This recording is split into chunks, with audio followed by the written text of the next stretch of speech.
오늘 이제 뭘 했냐면 지난주에 제가 이제 온라인 다 이제 내리고 이렇게 해서 멈췄다 그랬잖아요. 그래서 이제 이번에는 뭐 했는가 하면 사무실을 내놨는데 그 사무실 위치가 용산에 있어서 요즘에 거기가 핫한 동네라서 그런지 그러면 저희가 나름 좋은 조건으로 그 물건을 내놔서 그런지 거기 이제 계약이 됐어요. 계약이 돼서 사실상 내일이 이제 마지막 날입니다. 내일이 마지막 날이고 그다음에 거기 이제 인테리어 공사 들어가고 그러면 이제 다른 사람이 그걸 하게 될 것 같아요. 그래서 거기가 이제 어린이들 대상으로 이제 뭐 심리 상담 이런 거 하는 거라 그래가지고 제가 갖고 있는 뭐죠 레고 블럭을 비롯해서 뭐 이런 것도 또 쭉 주고 그래서 뭐 전자책판도 주고 뭐 하여튼 이런 거 다 줬습니다. 주고 이제 머리는 현판 있지 않습니까? 현판. 나름 이쁘게 만들어놨던 현판. 그 현판 내려가지고 그걸 이제 그 집을 데리고 들어갈 거냐 이렇게 해서 그냥 과감하게 버리자 그래서 이제 그걸 버리고 이제 왔거든요. 버리고 왔는데 왠지 약간 마음이 좀 짠한 그런 류의 느낌이 들었어요. 그런 류의 느낌이 들고 그래서 이제 뭐 정리를 하고 있습니다. 그래서 이제 그 얘기를 계속 간단하게 좀 드리고 그다음에 이제 그게 이제 어떤 영향을 주게 될까 뭐 어떻게 이제 앞으로 이제 할 건지에 대한 말씀을 잠시 좀 드려보려고 제가 이제 보면 95년 2월 달에 제가 이제 사회생활을 시작했거든요. 이때가 제가 이제 한국개발리스라는 회사에 들어가서 사회생활을 시작했으니까 사회생활 시작한 지 한 30년 정도 좀 됐습니다. 30년 좀 됐고 그다음에 이걸 이렇게 오랫동안 할지는 진짜 몰랐지만 교육은 이제 2005년 2월 달에 실무 강의를 시작을 했었어요. 그전에는 뭐 예를 들어서 제가 뭐 CFA 강의 이런 거는 한 2002년도, 2003년도 이때 이제 하기 시작을 했지만 CFA 강의 끝나고 뭔가 이제 PB들 대상으로 하는 강의 이런 거 하는 거는 이제 2005년도부터 시작을 했습니다. 그다음 이제 제가 제 이름으로 회사를 만든 거는 이제 2014년 2월 달쯤에 시작한 것 같아요. 그래서 대부분 것들이 되게 신기하게 다 2월 달에 이제 시작을 했고 그래서 대략적으로 보면 10년 정도 되는 시간이 지난 것 같아요. 10년 정도 되는 시간이 지났고 그래서 이제는 뭔가 이런 부분들에 대해서 약간 이제 마무리를 좀 해야 될 그런 부분들이 생겼는데 어떤 부분들은 이제 그래서 뭐 이렇게 과감하게 빨리 관두냐 이렇게 얘기를 하지만 전 나름대로 이게 또 약간 하이링 법칙이 있어서 이 사건들 전에 굉장히 많은 사건들이 저는 그 전에 있었다고 생각을 해요. 그래서 교육이라고 얘기를 하는 것들을 하기 좀 되게 힘들었다는 생각이 좀 들기도 하고 그래서 이제는 교육이 아니라 지난번에 말씀드린 것처럼 뭔가 되게 뭐 클럽처럼 움직이거나 그런 걸 하고 싶다고 말씀드렸는데 제가 이제 하면서 저는 상품보다 브랜드가 되게 중요해지고 서비스보다 마케팅이 중요해지는 시대를 살면서 이런 시대보다 저는 본질이 훨씬 더 이쪽에 있다고 생각을 했어요. 그래서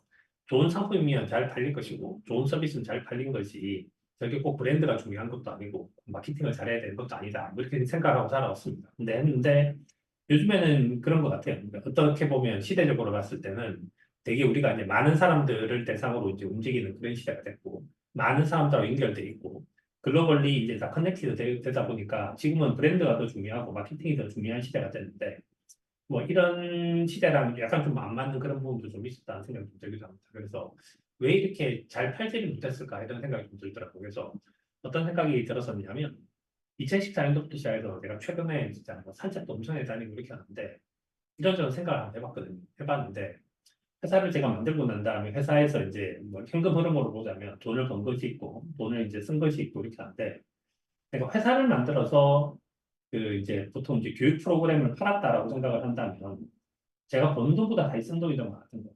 그래서 이제 뭐 직원들 뭐 급여 주고 뭐 이렇게 하느라고 이제 뭐 자산도 팔아서 이제 그런 거 하기도 했고 이제 했는데 그래서 제가 이제 세일을 잘하는 사람은 아니었다는 생각이 좀 드는 것이 이게 저한테 좀 힘들었던 것 같아요. 대신에 이제 사는 건 전 잘했다는 생각이 좀 들기도 하는데 그래서 2014년도부터 시작해서 이제 2024년도까지 현재까지 대략적으로 보면 그 대략 자산 수준은 10배가 약간 안 되게 된 것 같아요. 순자산 규모로 전체적으로 이렇게 한 10배가 안 되게 늘었고 그러니까 나름대로 선 거는 되게 성공적이었다고 생각을 합니다. 그래서 되게 이제 뭐 잘 산 사람인지 잘 파는 사람은 아니고 그러니까 뭔가 좀 이게 좀 되게 힘들었던 것 같기도 하고 그다음에 이제 이 사업을 쭉 이제 해 들어가면서 이제 어떤 생각은 최근에는 저는 약간 이런 거 있는 것 같아요. 그래서 세상이 이제 어떤 권위 혹은 권위주의에 대한 약간 분노, 조롱 이런 것들도 되게 이제 만연해 있고 그리고 이제 그런 것들도 있고 그다음에 뭐 이제 뭐 제롬 파월에 대해서도 이제 뭐 파월이 이제 파월 반대로 해야지 뭐 돈을 번다 이런 얘기도 있고 그래서 대략적으로 보면 특히 이제 금융 사이드 혹은 투자 관련된 사이드가 이렇게 뭔가 권위 이런 것들에 대한 분노도 좀 되게 많고 혹은 가끔씩 조롱도 되게 많고 그래서 그 뭐 이런 것들을 뭐 저만 당한 건 아니고 당연히 뭐 수십 년 동안 당해왔던지 워렌 버핏 같은 사람들도 당연히 존재를 했었고 그래서 이게 이제 이게 참 판다라고 얘기를 한다는 것이 전 참 좀 되게 힘들다는 생각이 듭니다. 그래서 그런 것이 있었고 그다음 최근에 제가 좀 마음이 좀 그 힘들었던 것은 뭐가 있었냐면 제가 이제 저희 애들을 이제 키우면서 그, 30대에 대한 뭔가 이제 나름대로 되게 이제 그 애정 같은 것들이 좀 있었고 저는 이제 제가 되게 힘들게 이제 해서 여기까지 이제 올라왔기 때문에 나름대로 공감도 되게 많이 하고 그런데 이제 그런 것들 때문에 제가 약간 초진되어라는 느낌을 좀 받기도 하는 것 같아요. 그래서 이건 뭐 어떤 사람들이 연민 피로라고 얘기를 하는데 제가 옛날에 이제 그 2011년도쯤에 이제 이화에 대해서 거기 이제 제가 이제 겸임 교수를 한 적이 있었거든요. 근데 그때 이제 친구들을 만나서 제가 그런 얘기를 되게 많이 했었는데 멀리서 보면 대학생들은 정말 되게 도와주고 싶고 그 마음이 아프고 그런데 실제 가까이서 이제 그걸 좀 하려고 하면 좀 되게 힘들더라. 마음도 힘들고 몸도 힘들더라. 그래서 뭐 그때도 이제 뭐 그런 것들이 되게 많았었는데 최근에도 제가 이제 그런 것들이 좀 많았던 것 같아요. 그래서 나름대로 이제 그 하면서 이게 좀 되게 힘들고 힘들다라는 생각이 좀 되게 많이 들기도 했고요. 그래서 이제 뭐 더 이상 이걸 하는 게 저한테 좀 적합하지 않은 것 같다는 생각이 좀 들기도 해요. 그래서 뭐 저는 이제 이 부분에 대해서 저희 방에도 이제 뭐 이제 그 의료 종사자들도 되게 많고 그다음에 뭐 교육하시는 분들도 되게 많아서 이런 것들을 좀 잘 느끼실 수 있다는 생각이 좀 듭니다. 그래서 이게 뭐 시대적인 분위기가 좀 이런 게 있는 것 같기도 하고. 그다음에 이제 제가 그 사람들을 제가 이제 이한 금융 교육에서 이한이라고 하는 건 different eyes라고 얘기를 했고 그다음 금융이라고 하는 건 이제 정보를 다루는 거고 교육이라고 얘기를 하는 것이 이제 변화를 다루는 건데 그래서 이것에 대해서 이제 제가 생각할 때 약간 그 과잉은 그거였는데 사람을 바꿀 수 있다는 생각이 좀 많이 들었던 것 같아요. 바꿀 수 있다는 생각이 많이 들었는데 요즘에 드는 생각은 뭐가 있냐면 모든 사람들마다 이렇게 떡을 만든다고 생각을 하면 그냥 무지개 떡같이 이렇게 그냥 켜켜이 쌓여 있는 것 같습니다. 켜켜이 쌓여 있어서 이 쌓여 있는 것들을 바꾸기가 그렇게 쉬운 게 아니다. 그래서 뭐 저는 이제 이렇게 그 물리적으로 이 전체가 떡이 바뀔 수 있다 이렇게 생각을 좀 할 수도 있었고 그다음에 이제 이거 제가 갖고 있는 좀 이제 문제점도 있었었는데 요즘에 이제 제가 제 와이프가 저한테 그 얘기를 되게 많이 했거든요. 자의식이 광이다. 그래서 세상이 이만하고 내가 아는 게 이만큼 있을 텐데 어떻게 세상이 이만큼 움직이는데 네가 이만큼 안다고 생각을 하냐. 이건 자의식의 광이다. 그다음에 어떻게 이제 예를 들어서 그, 이제 네가 갖고 왔던 이 나름대로 이제 이 최저층이 다른 사람들과 똑같이 적용될 거라고 생각하냐. 이것도 사실 좀 무리다. 그래서 이제 그런 생각을 좀 해서 지금 이제 이걸 받아들이려고 좀 이제 애를 쓰고 있습니다. 받아들이려고 애를 쓰고 있고 예전에 제가 이제 그 신영복 선생님 글을 제가 되게 많이 봤었는데 신영복 선생님 글을 많이 봤었는데 이분 글 중에 이런 게 있거든요. 머리 좋은 게 마음 좋은 것만 못하고 마음 좋은 게 손 좋은 것만 못하고 손이 발 좋은 것만 못하는데 왜 그런가 하면 발이라고 얘기를 하는 것이 입장을 얘기를 해서 입장이 똑같아야지 결국은 관계가 풀린다. 그래서 저는 이제 시영복 선생님 이 글이 좀 되게 기분이 나빴어요. 왜 기분이 나빴는가 하면 그럼 결국은 이제 입장이 동일하다라고 생각하는 거는 자산가는 자산가끼리 만나고 고소득자는 고소득자끼리 만나고 고학력자는 고학력자끼리 만나고 잘생긴 애는 잘생긴 애끼리 만나고 못생긴 애는 못생긴 애끼리 만나면 세상에 무슨 변화가 일어나냐. 변화가 일어난다고 하면 입장이 달라도 그것이 생각, 마음을 쓰고 머리를 써서 그렇게 해서 결국 안다라고 생각을 한다면 그것이 당연히 변화가 일어나고 그래야지 세상이 재밌는 것 아니냐. 근데 입장이 결국은 똑같아야지 관계가 만들어진다고 생각하면 세상에 무슨 변화가 있냐. 그래서 제가 이 말을 진짜 좀 되게 싫어했었어요. 근데 요즘에는 어떤 생각이 좀 많이 드는가 하면 결국은 현재 시대처럼 이렇게 격차가 되게 확대되고 그다음에 이제 각자의 공간에서 취미 공동체를 찾기도 되게 쉬운 이런 시대가 되니까 그래 이제 입장이 비슷한 사람들끼리 결국 만나는구나. 그러니까 뭐 서로 가짜 뉴스를 서로 만들어내고 이렇게 하는구나 이런 생각이 들고 그것이 정치적으로 만들어지는 것들이 혹은 문화적으로 만들어지는 것들이 혹은 경제적으로 만들어지는 것들이 있다는 생각이 들어서 그래서 이 말을 되게 이제 마음 아팠지만 이제 이걸 받아들여야 되겠다는 생각이 좀 들기도 했었어요. 그래서 뭐 저는 이제 이런 생각들을 좀 많이 하고 있고 그래서 이제 저한테 이제 되게 궁극의 목적이 여하튼지 사랑, 정치, 정치라는 부분들이 존재를 해서 저는 이제 사랑과 우정 그다음에 지식과 정치라는 부분에서 뭔가 이해를 좀 더 해보고 싶다는 생각이 좀 들기도 했었어요. 그래서 이제 지난번에 이제 그 뭐지 저기 그 한참 리뉴얼 강의를 끝내고 난 다음에 이제 쭉 돌아다니면서 여행을 하다가 그때 이제 들었던 생각이 있는가 하면 아 내가 이제 아직까지 이 정도쯤 수준이 있으니까 한 이만큼까지 충분히 살아볼 수 있지 않을까라는 생각이 좀 들기도 했고 그래서 아, 자산을 나도 훨씬 더 키울 수 있다는 생각이 들기도 하더라고요. 키울 수 있다, 키울 수 있다. 그래서 한 100배 정도 키울 수 있다 이런 생각이 들고 갑자기 약간 전투 의욕이 좀 생기기도 했었어요. 그래서 이번에 워렌 버핏의 그 주주에 보낸 편지 같은 거 보면서 그래 잘하면 정말 되게 재수 좋으면 그러니까 그 지난 10년 동안에 이제 자산이 한 10배 정도 이제 대충 늘었는데 앞으로 한 15년 정도쯤 지나서 혹은 20년 정도쯤 지나서 여기도 한 10배 늘고 여기도 한 10배 는다고 생각하면 100배 늘 수 있는 100배가 늘면 실질적인 가치는 좀 되게 다르겠지만 명목이라고 얘기를 하는 것은 뭐 상당히 의미 있는 숫자가 이제 지킬 수 있다. 그래서 갑자기 그래 저게 나한테는 되게 재밌는 거지. 그래서 이제 저는 그 언제나 어때나 이제 지금까지 살면서 폴배팅을 해봤던 것 같아요. 그래서 아주 작은 돈을 가지고 이제 투자를 해보자 이렇게 생각한 게 아니라 언제나 어때나 제가 갖고 있는 모든 걸 다 이용해서 이제 그 의미 있는 수익률을 내려고 했고 그래서 이제 그 뭐 이제 나름대로 이제 성공적이었기 때문에 다른 분들한테도 이걸 좀 되게 강하게 제가 푸시를 하기도 했고 했는 것 같은데 그래서 이제 저는 개인적으로는 제가 이제 뭘 하고 싶다는 생각이 들었는가 하면 아, 이제는 이제 그 투자와 관련해서 투자자 인생을 산다고 생각을 한다면 뭔가 이제 개인적으로 이렇게 그러니까 되게 이제 그 되게 물질적인 무엇인가 그런데 저기서 이제 성취를 하고 있어서 그 금메달을 좀 더 많이 모으고 싶다 이런 생각이 약간 좀 전투적으로 약간 들었고 그 생각이.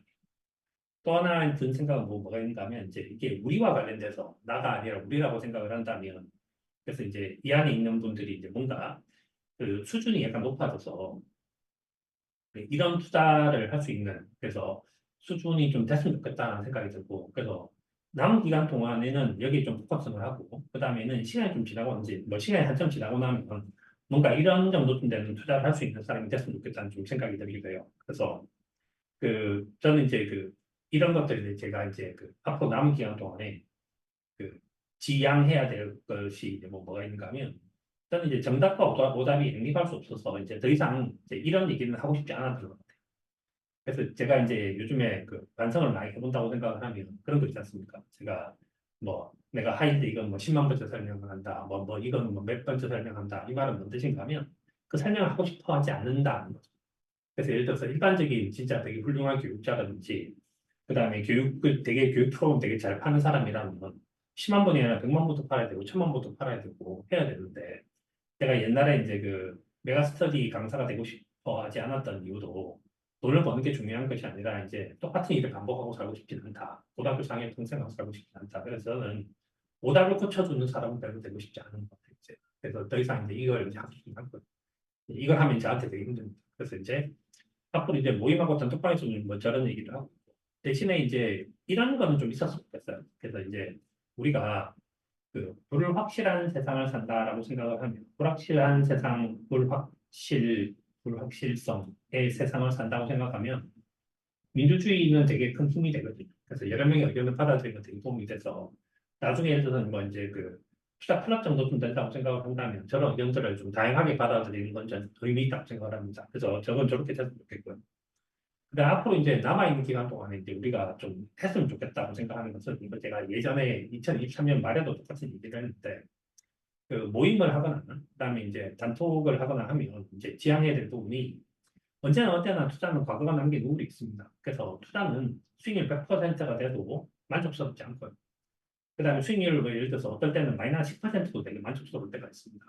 그래서 이제 돈이라고 얘기를 하는 것이 되게 힘들어서 아무리 성공해도 되게 불편하고 아무리 실패를 해도 또 이제 의외로 또 희망을 찾기도 하고 하는 건데 그래서 과거가 남긴 우울과 미래가 남길 수 있는 그런 불안사에 있어서 감정적 언어를 사용하는 것들 좀 지양하고 그다음에 뭔가 이렇게 그 자기 의견들 그다음에 이제 이러한 류의 글을 이제 올리지 말자 이렇게 얘기를 했었었는데 그 남은 기간 동안 저는 약간 이런 부분들이 좀 돼서 그래서 이제 좀 그 훌륭한 그 나름대로 좀 준비된 그런 투자자가 된 상태로 좀 이제 엑시트를 할 수 있었으면 좋겠다는 생각이 좀 들기도 해요. 서로. 그래서 이제 그렇게 해서 제일 좋겠고요. 그다음 앞으로 이제 저도 이제 그래서 이제 저에 대한 생각을 좀 더 많이 하고 이렇게 이제 해야 돼서 앞으로는 이제 1주, 3주, 5주 뭐 그래서 그다음에 이제 이렇게 격주로 이제 하는데 월요일 날 퀀텀은 바텀업 정도쯤에 포커스를 시켜서 할 생각이고요. 그다음 오늘 하는 거는 이제 약간 탑다운에 포커스 시켜서 이제 하겠죠. 그다음 종목 원정제 같은 것들을 이렇게 하고 그럼 2주차가 되면 이제 토요일 하고 일요일 되면 이제 우리가 데이터가 나오는데 데이터가 나오면 좀 이따 가겠지만 유니버스 같은 거 이제 제공할 거고요. 그다음에 이제 단톡방에서 약간 그 공부를 많이 한다고 생각을 한다면 저는 이제 이쪽과 관련된 부분들에 대한 건 좀 생각을 좀 하고 있어요. 그래서 예전에 뭐 이제 우리가 이 부분에 대한 얘기를 했던 것 중에서 뭐가 있었던가 하면 테드 뭐본 얘기 같은 것들 한 적도 있고 그다음 위대한 수업에서 나온 이야기 이런 것들도 뭐 얘기한 적도 있고 다른 점에서 뭐 이런 얘기들을 좀 이제 그 뭐 단톡방에서 얘기를 나눌 수 있고 그렇게 해서 좀 우리 좀 기억을 좀 높여보자 이런 생각을 좀 하고 있습니다. 그래서 앞으로 이제 그 오프라인상에서 이제 줌에서 하는 일 것들은 이제 격주로 이렇게 하고 그다음 한 주 쉬고 격주로 하고 한 주 쉬고 이런 식으로 그렇게 진행하고 그다음에 올 초에는 이제 그 바텀업하고 말에는 이제 탑다운하고 이렇게 이제 섞어서 이제 진행을 한번 해볼 생각입니다. 자, 오늘은 이제 약간 이제 토요일에 하는 거니까 그럼 당연히 이제 탑다운에 대한 얘기들이 있고 탑다운. 그래서 오늘 할 얘기들은 여기가 이제 포인트고요. 여기가 포인트. 그다음 이제 방법론에 대한 얘기를 여기서 하나 할 거고. 그러니까 주식 포지션에 대한 얘기를 할 건데 주식 포지션에 대한 얘기는 제가 월요일 날 제가 작성을 해서 드리려고 했었는데 최근에는 뭐 이제 시장에 대해서 뭔가 변화가 생기면 얘기하는 것도 좋겠다는 생각이 들어서 지난번에 지금까지 우리가 했던 것 중에서 UiPath 그다음 닥터페퍼, 시납시스, 그다음에 서비스 나우가 있고, 그다음에 이제 중국 주식이 있고, 그다음에 이제 그 사이버 세큐리티 관련된 ETF가 있는데 현재 실적의 변화들이 별로 없는 상태에서 여전히 이제 실적은 되게 좋아지고 있어서 특별하게 코멘트를 안 드렸어요. 그래서 여튼 이제 현재는 가치와 관련된 부분들에 대해서는 변화가 없다라는 거고요. 그다음에 중국은 최근에 뭐 뭐가 있는가 하면 이제 PMI 지수가 올라갔었는데 소비자 물가 지수가 다시 떨어졌고 그다음에 이제 중국의 통화 지표도 다시 떨어져서 그래서 뭔가 이제 그 지난번에는 이 소비자 물가 지수가 올라가는 것이 나름대로 좀 의미 있다고 생각을 했었었는데 다시 떨어져서 이제 고민을 좀 하고 있습니다. 고민을 하고 있고 실적 결과도 보고 있고 하는데 어 아무튼 그래서 지금 현재 자료는 그 자료가 갖고 있는 변동성이 좀 되게 커져서 예전에이랑 좀 되게 다른데 하여튼 그래서 중국 시장에 대해서 약간 이제 좀 와칭을 하고 있는 그런 상태에 저는 계속 하고 그다음에 뭔가 변화가 생길 만한 또 이제 말씀드리고 있습니다. 그렇고요. 그다음에 이제 현재 일어나고 있는 것 중에 제일 중요한 포인트가 뭐가 있는가 하면 채권 포지션이 많은 우리 입장에서 중요하게 되는 것은 경기가 좋아지는 부분들에 대한 얘기를 하고 있고 그래서 지난번에도 이제 우리가 한번 긴급회의처럼 해갖고 이제 얘기했던 것 중에서 하나가 PMI 지수가 50을 뚫었는데 이것에 대해서 어떻게 할 거냐. 그다음에 그 이후에 막 나온 지표가 고용 지표가 있었고 이것에 대해서 어떻게 할 거냐가 있고 추가적으로 나온 자료가 뭐가 있는가 하면 글로벌 PMI가 있고 베이직국 내용이 있고 그다음에 그 FOMC 의사록과 고용 지표가 있고 이 부분에 대해서 이제 한번 업데이트를 하면 될 것 같아요. 이 업데이트는 뭐와 좀 되게 관련이 있는가 하면 일단은 요거부터 얘기를 하면 피델리티 비즈니스 사이클이 있었는데 피델리티 사이클을 보면 미국이라는 나라를 보면 1띵띵하고 이렇게 찍었죠. 그러니까 보면 지난번에는 우리가 이제 2023년도 2, 4분기, 3, 4분기, 4, 4분기, 1, 4분기 하고 그래서 여기서 계속 멈춰 있었었는데 다시 보면 미국이라는 나라가 이렇게 해서 돌아가 버린 거죠. 돌아가 버렸으니까 그 90달 다음에 이제 가을 정도쯤에서 겨울이 예상되는 그런 시기였다가 가을에서 다시 여름으로 간 거 아니냐.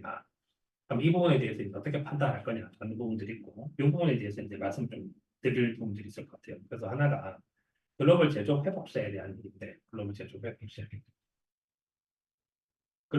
회복세를 보면 이제 글로벌 제조업 PMI 지수가 18개월 만에 기준치인 50을 이제 다시 넘어서서 제조업 경기 회복에 대한 기대감이 증가되고 있다. 그래서 우리가 경기와 물가라고 하는 부분들이 있는데 경기는 업과 다운이 되게 중요하다고 얘기를 했고 방향이 중요한데 다시 이제 50을 넘어섰으니까 경기가 업한다는 거죠. 경기가 업하고 경기가 좋아지고 있고 그러니까 결국 이 그림이 여기 시킨 거죠. 여전히 이제 물가는 업어 보이는 상태고 경기가 좋은 상태니까 현재 경기는 확장 국면 정도쯤으로 가 있다라고 이제 볼 수 있다 이런 거고요.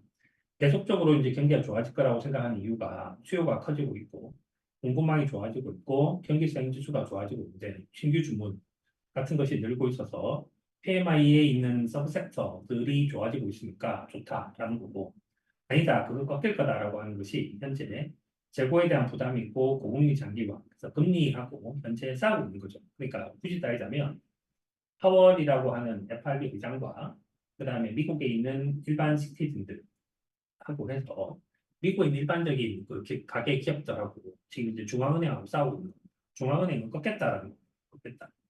중앙은행 경기를 꺾어서라도 물가를 안정화시키겠다는 생각을 하고 있고, 그 실제로 미국에 있는 시민들 같은 경우는 뭐가 있는가 하면 아니다, 현재 나는 경기가 여전히 좋아서 당신 그 정도 갖고 나는 택도 없다라고 얘기를 하는 것이 이제 있다고, 그런 상태인 거죠. 그런 상태인 거고, 그다음에 이제 현재 그곳에 대해서 이제 뭐 관련돼 있는 자료도 이제 쭉 이렇게 있는 겁니다. 쭉 있고 뭐 다른 것들은 뭐 그렇게 볼 만한 거 뭐더 이상 뭐 보고 얘기할 건 없는 것 같아요. 하여튼 그래서 이제 경기는 지난번에 이제 18개월 만이니까 글로벌 경기라고 생각을 한다는 건 뭐가 다운에서부터 시작해서 이제 업으로 갔다.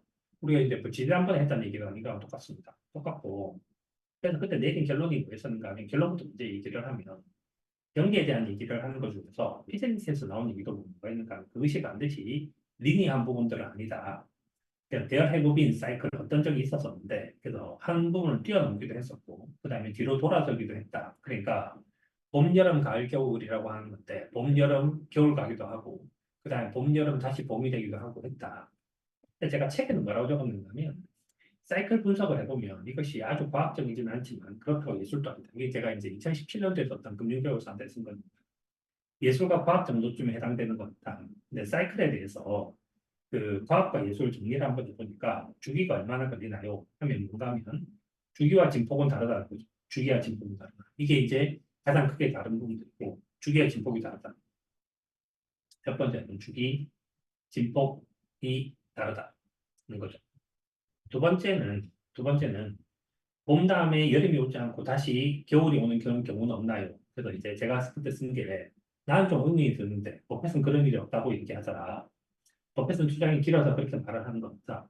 이거 제가 지금 이제 에비던스를 찾아보려고 했는데 어디서 읽었는지 모르겠어요. 이때가 제가 책을 정말 엄청나게 그때 이제 막그 폭식하듯이 책을 읽던 시점이라 가지고 분명히 저 비슷한 류의 내용을 어디서 봤는데 어디서 봤는지 기억이 나지 않아요. 그래서 하여튼 기억이 나지 않는데 그렇고, 그 다음에 미국과 있고 이머징이 있는데 누가 먼저 가나요? 라고 하면 당연히 미국이죠. 당연히 미국인데, 예를 들어서 이번에 미국이 있고 유럽이 있고 일본이 있고 그 다음에 중국이 있습니다. 최근에는 중앙은행들의 통화 정책이 반대로 가는 경우도 되게 많죠. 그래서 예를 들어서 뭐 영국은 이제 그래서 금리 인하를 한다. 유럽도 금리 인하 한다더라. 그다음에 중국은 벌써 이미 이제 인하를 했다. 그런데 이제 미국은 여전히 금리를 동결시키고 있고, 뭐 혹자는 이제 여기서 금리를 올릴 수도 있다는 얘기를 하는데, 항상 언제나 시작은 미국이라서 미국 중심일 것 같아요. 미국 중심. 미국 중심이란 말은 무엇인가 하면, 미국이 가다가 뭐 떼떼떼땡 하고 미국이 가다가 다시 여기서부터 시작을 꺾어 내려온다고 생각하면, 유럽은 내렸다가 여기서 한참 멈췄다가 다시 여기서 만나겠죠. 다시 여기서. 그다음에 이제 중국도 마찬가지고. 그래서 저는 이제 이 부분에 대한 생각은 뭔 뜻인가 하면, 이 부분에 대한 저의 생각은 이게 나름대로 되게 직관적인데, 지금은 선소비 후 생산을 하는 시점이니까, 그래서 미국이 먼저 하는 것이 맞다라고 이제 저는 생각을 하고, 그다음에 최근에 이제 중국 경제에 대한 생각들도 저는 이제 미국 경제가 여전히 확장 중에 있기 때문에 결국 중국도 좋아졌다고 생각하는 부분도 있습니다. 세 번째 주의할 점은 뭐냐라고 얘기를 하면, 백미래 보고 투자하지 말고 앞을 보고 투자를 해야 된다. 옷을 살 때 현재 계절에 옷을 사거나 다음 계절에 옷을 사는 거 유용하지만, 땡 처리한다고 지난 계절에 옷을 사는 실수를 범해서는 안 된다. 그래서 이제 이 부분에 대한 생각이 저는 이제 레이 달리오의 그 올웨더 포트폴리오에 대한 얘기를 했을 때 저렇게 해야 될 필요가 좀 없다고 생각한다라고 얘기한 게 그거였고, 그다음에 여기 와서 이제 제가 지금 이제 이 에비던스를 찾겠다는 생각은 현재 저는 좀 별로 없어요. 여기까지 찾겠다는 생각은 없고, 이제는 제가 누가 그랬다더라에 대해서 별로 영향을 좀 받고 싶지는 않고, 지금 제 생각은 뭐가 있는가 하면, 이제 규칙이라고 얘기하는 것이 있고 규칙을 넘는 것이 있는데, 여기 들어와서 저는 제가 생각하는 그림이 이래요. 그래서 이제 이 그림에 대해서 어떻게 생각하나요? 라고 이제 물어보면, 저는 이제 똑같은 생각을 하는데 현재 늦어진 거죠. 이렇게 늦어지고 딜레이 되는 거죠. 여기가 예를 들어서 3, 4분기, 4, 4분기, 1, 4분기, 2, 4분기가 됐고 다시 2, 4분기 뒤로 올라갔다고 생각하면 3, 4분기, 4, 4분기 어떻게 될까요? 라고 하면 다시 이렇게 밀려 내려오겠죠. 밀려 내려온 데서는 시간이 더 걸렸을 뿐이라고 생각을 합니다. 그래서 제가 지난번에도 그 얘기를 했었는데 우리 사이클이 있고 모멘텀이 있다. 사이클이 있고 모멘텀이 있는데 통화 정책을 하는 데 있어서 가장 중요하다고 생각하고 그러니까 경제 지표 중에서 가장 중요하다고 생각하는 것이 이 자료를 다시 한번 또 한번 보면 그러니까 세상이 바뀌었다라고 얘기를 하는 분들도 문제를 하지만 저는 나름대로 좀 약간 고식한 부분을 생각을 하면 지표에서 시침 파동에서 가장 중요하게 생각하는 것은 결국은 금리고 그래서 금리 부분에서 A 플러스가 A 하나밖에 없고 그게 이제 그 FRB인데 통화 정책이라고 얘기를 하는 분들이 가장 중요한데 결국은 우리가 이제 미국의 FRB와 그 저기 아까 이제 미국 시티즌에 대한 얘기, 미국 국민들에 대한 얘기를 했었었는데 결국은 누가 이긴가 하면 저는 이제 파월이 여전히 이긴다고 생각을 해요. FRB 멤버들이 이긴다고 생각을 해서 지난번에 제가 이제 이것에 대해서 얘기할 때 이렇게 얘기했죠.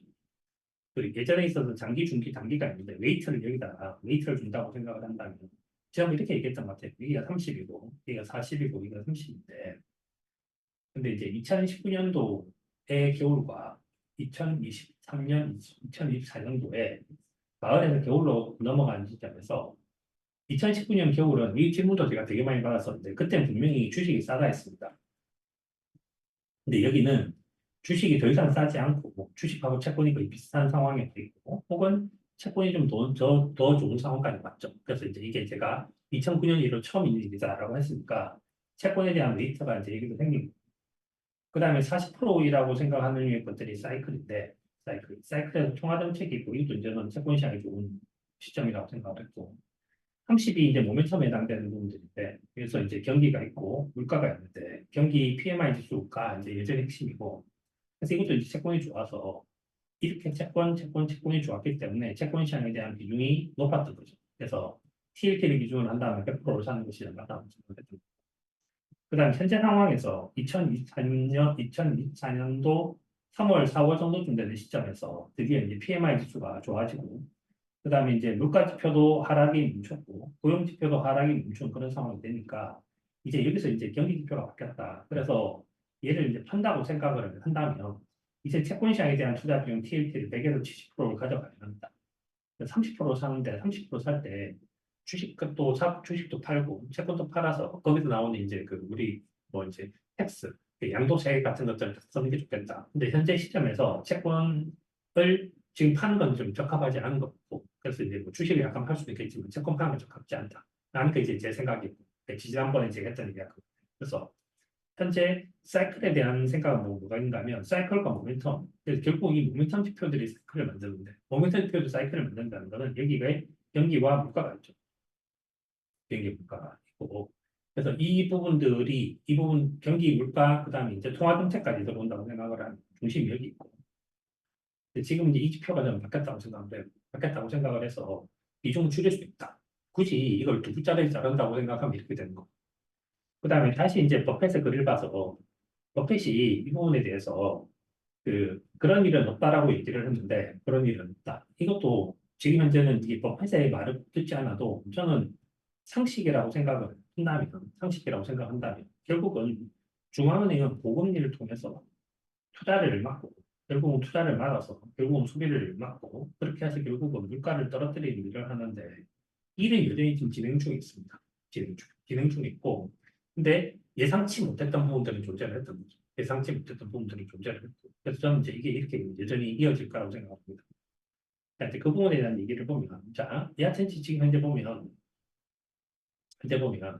경기와 물가라고 얘기를 하는 거 보면 경기가 그래서 다운에서 업으로 갔기 때문에 모멘텀의 변화는 생겼어요. 모멘텀의 변화가 생겼으니까 당연히 딜레이 되는 거죠. 사이클은 딜레이 되는 거고 딜레이 되니까 현재 좀 할 일이 좀 그렇게 이제 없어졌거든요. 그 다음에 최근에 미국 경제에 대한 얘기를 하면 보스턴 미국 도시아들이 좀 있는데 여기 이제 보합세 지속이고 그 다음에 필라델피아가 이제 그 감소한 이후 정체고 다른 데는 상승해서 12개 중에서 10개가 이제 플러스가 났고 12개 중에 2개가 이제 마이너스 났으니까 실물 경제도 여전히 좋은 상태입니다. 실물 경제 좋은 상태. 그러니까 PMI 지수가 상승했을 뿐만 아니라 실제로 미국에 지금 이제 그 데이지북에서도 좋은 얘기를 하고 있죠. 그다음 FOMC 회의 의사록이 발표가 됐는데 이 의사록 발표를 보면서 지난번과 저는 똑같은 생각이 하나 좀 들긴 하는데 FOMC 의사록을 보면 그러니까 현재 경제 상황이 과거부터 시작해서 현재까지 어땠냐라고 얘기를 하면 그 물가가 진전이 있었다라는 거고 경제도 약간 둔화될 것이라고 예상한다라고 하고 있으니까 사이클은 또 모멘텀하고 좀 되게 다른 얘기를 해요. 다른 얘기 좀 더 긴 흐름에서 생각을 한다면 현재 경제 성장 속도는 약간 둔화될 것이고 물가도 상당히 진전이 있었다. 근데 금리 정책에 대한 얘기를 이제 하는데 금리 정책 현재 금리 정책에서 뭐를 한다면 금리 정책에서 당분간 현 수준에서 유지를 해야 된다라는 얘기를 하고 있고 그래서 이것도 똑같은 것들 다시 반복을 하면 2023년도 초와 2024년도 현재 상황을 생각을 한다면 그때는 이제 경기는 연착륙의 가능성이 더 높다고 저는 생각을 했고 물가는 얕은 떨어진다고 2024년도 물가는 현재 멈췄고 경기는 현재 상태가 뭐가 있냐면 금리가 여기는 고금리 지속에 대한 얘기를 되게 많이 하고 있어서 저는 고금리 지속이 경기를 결국은 경착륙시킬 가능성이 더 높아졌다고 생각해요. 이렇게 가능성이 더 높다고 생각해요. 이게 뭔가 하면 그냥 휘어서 해결될 일이 결국은 풀어져야지 해결되는 일까지 결국은 갈 수밖에 없다는 거죠. 이렇게 갈 수밖에 없고. 그래서 그거는 이제 결국은 소비 지표에서 뭔가 변화가 생겼을 거라고 생각하고 여기 소비 지표에서 그러면 지금 이제 확인했냐라는 것보다도 그렇게 해서 이제 전망을 만약에 해본다고 생각하면 저는 현재 전망이 뭐가 있다면 상식에 기반한 전망, 상식에 기반한 전망이라고 말은 뜻인가 하면 모기지 금리가 이렇게 올라가고 있고 그렇게 되고 있는데 결국은 저 경기가 계속적으로 좋아진다라고 하는 건 말이 안 된다. 지난번에 마치 상식에 대한 얘기를 좀 본 것 같은데 지난번에 하이힐드에 대한 얘기를 하면서 하이힐드 스프레드가 우리 지난번에 이제 코로나 때 그때 확장적 통화 정책을 썼을 때 3.02까지 현재 긴축적인 걸 썼는데 3.05까지 떨어졌다. 이게 말이 된다고 생각합니다. 나는 이게 분명히 말이 안 된다고 생각합니다. 이 말은 무엇인가 하면 상식이 기반에서 했던 판단이라는 거. 그래서 우리가 지금 현재가 룰을 가지고 룰 드리븐하게 판단하는 거를 하기에 적합한 상황이 아니라는 거. 왜 적합한 상황이 아닌가 하면 룰 드리븐하다라고 얘기를 할 때는 뭐가 있는가 하면 시장이 되게 정상적으로 돌아가야 되는데 지금 시장이 정상적으로 돌아가지 않거든요. 정상적으로 돌아가지 않는 이유는 뭐냐면 통화지표에서 변화가 생겼기 때문에 현재 수급에 계속 문제가 생기고 있다. 채권 시장에서도 계속 수급에 대한 얘기를 하고 있는데 제가 이제 아주 오랜 기간 동안 지금까지 시장을 보면서 그 채권 시장을 수급으로 설명한 케이스는 별로 없었다. 이렇게 그래서 뭐 수요와 공급으로 이제 채권 사는 사람이 많아서 채권에 대한 물량이 부족해서 이렇게 하는 거는 되게 다르다고 생각하고 지금 그래서 이거는 룰 드리븐하게 판단을 해서 3.05니까 여전히 이제 그 위험 자산을 선호하고 있어요가 아니라 현재 경제 상황에서 그 하이 스프레드가 3.05까지 떨어진 건 이례적이라고 판단해야 된다. 저는 이게 상식이라고 생각합니다. 그래서 지금 어떻게 보면 규칙에 기반한 것보다는 규칙을 넘어서는 혹은 그 규칙을 넘어서는 상식에 기반해야 될 때가 아닌가 하는 생각이 들어요. 그 다음에 파월 의장하고 이 사람이 있던 대화, 대화가 있는데 이것도 좀 재밌습니다. 자, 그 글로벌 제조업 경기 좋다는 얘기를 했고 베이징을 보면 실물 경제도 이제 괜찮은 상황이고 그러니까 이제 FOMC에서 여전히 금리를 갖다 고금리 유지해야 된다는 얘기를 하고 있고요. 그러니까 이 상태에서 이제 다시 우리가 이제 다시 파월 의장과 FOMC 멤버들을 생각을 한다면 제가 고용 지표를 이제 다시 이거 보면서 들었던 생각이 뭐냐면 지난번에 2024년도 1월부터는 파월이 했던 단어가 이런 단어 있거든요. 경기의 경착륙도 우려된다. 경기 경착륙도 우려된다. 그래서 어떻게 할 거냐 하면 현재 경기, 고용 지표가 좋다. 근데 물가가 만약에 떨어져서 물가가 디클라인해서 이 상황이 좋다고 생각을 한다면 우리는 고성장과 저물가라고 하는 베스트 시나리오를 만나는 거고 그러면 나는 금리를 인하하겠다. 그때 금리 인하에 대해서 했던 것이 뭔가면 나름대로 약간 선제적인 금리 인하를 하겠다는 얘기를 한 적이 있었었죠. 근데 그때 내가 만약에 FOMC 멤버라면 가장 중요한 건 뭐냐라고 생각을 하면 고용이 물가를 건드리지 않으면 되거든요. 제일 걱정하는 것은 뭐가 있는가 하면 고용이 물가를 건드리는 것이 제일 두려운 일이에요. 이렇게. 그러면 얘와 얘 사이에서 있는 것 중에서 가장 대표적인 것이 뭐가 있는가 하면 임금 상승률이에요. 임금 상승률. 근데 임금 상승률이 지난번에 숫자가 엄청나게 커졌습니다. 그래서 숫자가 20만 정도 좀 예상을 했었었는데 그 30만이 나왔었죠. 그때 제가 이걸 보면서 무슨 10만씩이나 이렇게 크게 움직이냐, 50%씩이나 이게 말이 되냐, 에너지 도대체 뭐 하냐, 뭐 이런 얘기 했었었는데 아무튼 큰 폭의 증가가 있었었는데 저런 증가 폭에 비해서 다시 지표를 보니까 시간당 평균 임금은 떨어지고 있거든요. 만약에 예를 들어서 시간당 평균 임금이 얘가 떨어지는 것이 아니라 이게 올라가 버린다. 이거야말로 현재 고성장, 그다음에 이제 그 고용 시장이 결국 뭘 만들어낼 건가? 고물가를 만들어낼 건데 고물가를 만들어낼 것도 아니다라고 생각을 한다면 올 1월 달에는 올 1월 달에는 금리를 6번 인하할 거다라고 하는 건 말도 안 되는 얘기였고 그다음에 이제 그 4월 정도쯤 보다가 갑자기 금리가 3번 하다가 갑자기 아니다 2번 아니다 인상 저는 이거는 파월이 지금까지 해왔고 FOMC 멤버들이 해왔던 이야기를 보면 고용지표를 다시 본다고 생각하면 이건 좀 말이 안 되지 않나 하는 생각이 좀 들기도 해요. 그래서 현재 채권 시장은 좀 과하게 움직이고 있다고 생각합니다. 현재 금리를 인상할 거다라는 생각도 되게 과하고 왜 그런가 하면 분명히 물가가 떨어지기만 하면 된다라고 얘기를 했는데 물가가 떨어질 가능성에 대한 얘기를 보여주고 있는 지표라고 생각합니다. 시간의 평균 임금이라고. 그래서 저 부분에 대해서 고용 지표만 본 것이 아니라 고용 지표와 실업률, 고용 지표와 그다음에 이제 노동 참여율, 그다음 고용 지표와 임금 상승률을 본다고 생각을 한다면 현재 금리에 대한 시장의 판단은 좀 너무 과하다라는 생각이 좀 들기도 해요. 그다음에 이제 그 파월 의장에 대한 얘기가 파월 의장이 또 다른 나라 중앙의장이랑 만나서 이제 했던 얘기가 있습니다. 저는 이 얘기가 좀 되게 재밌었는데 이번에 나온 자료 중에서 그 지난번에는 이제 우리 이제 그 PMI 지표에 대해서 우리 그때 한번 토론을 한번 해보자 했었을 때 한 분이 되게 재밌는 얘기를 했습니다. 한 분이 뭔 얘기를 했는가 하면 현재 시장에서 제일 답답한 사람이 누구가 있냐? 제일 답답한 사람이 파월이다. 왜냐하면 파월이 지금 이제 거짓말장이라는 얘기까지 듣고 있고 FRB 의장으로서 지금까지 가장 이제 그 트랜스페어런트하게 가장 얘기를 많이 하고 있는데 기자회견하고 나면 기자회견에서는 기자가 그런 질문을 하는 거죠.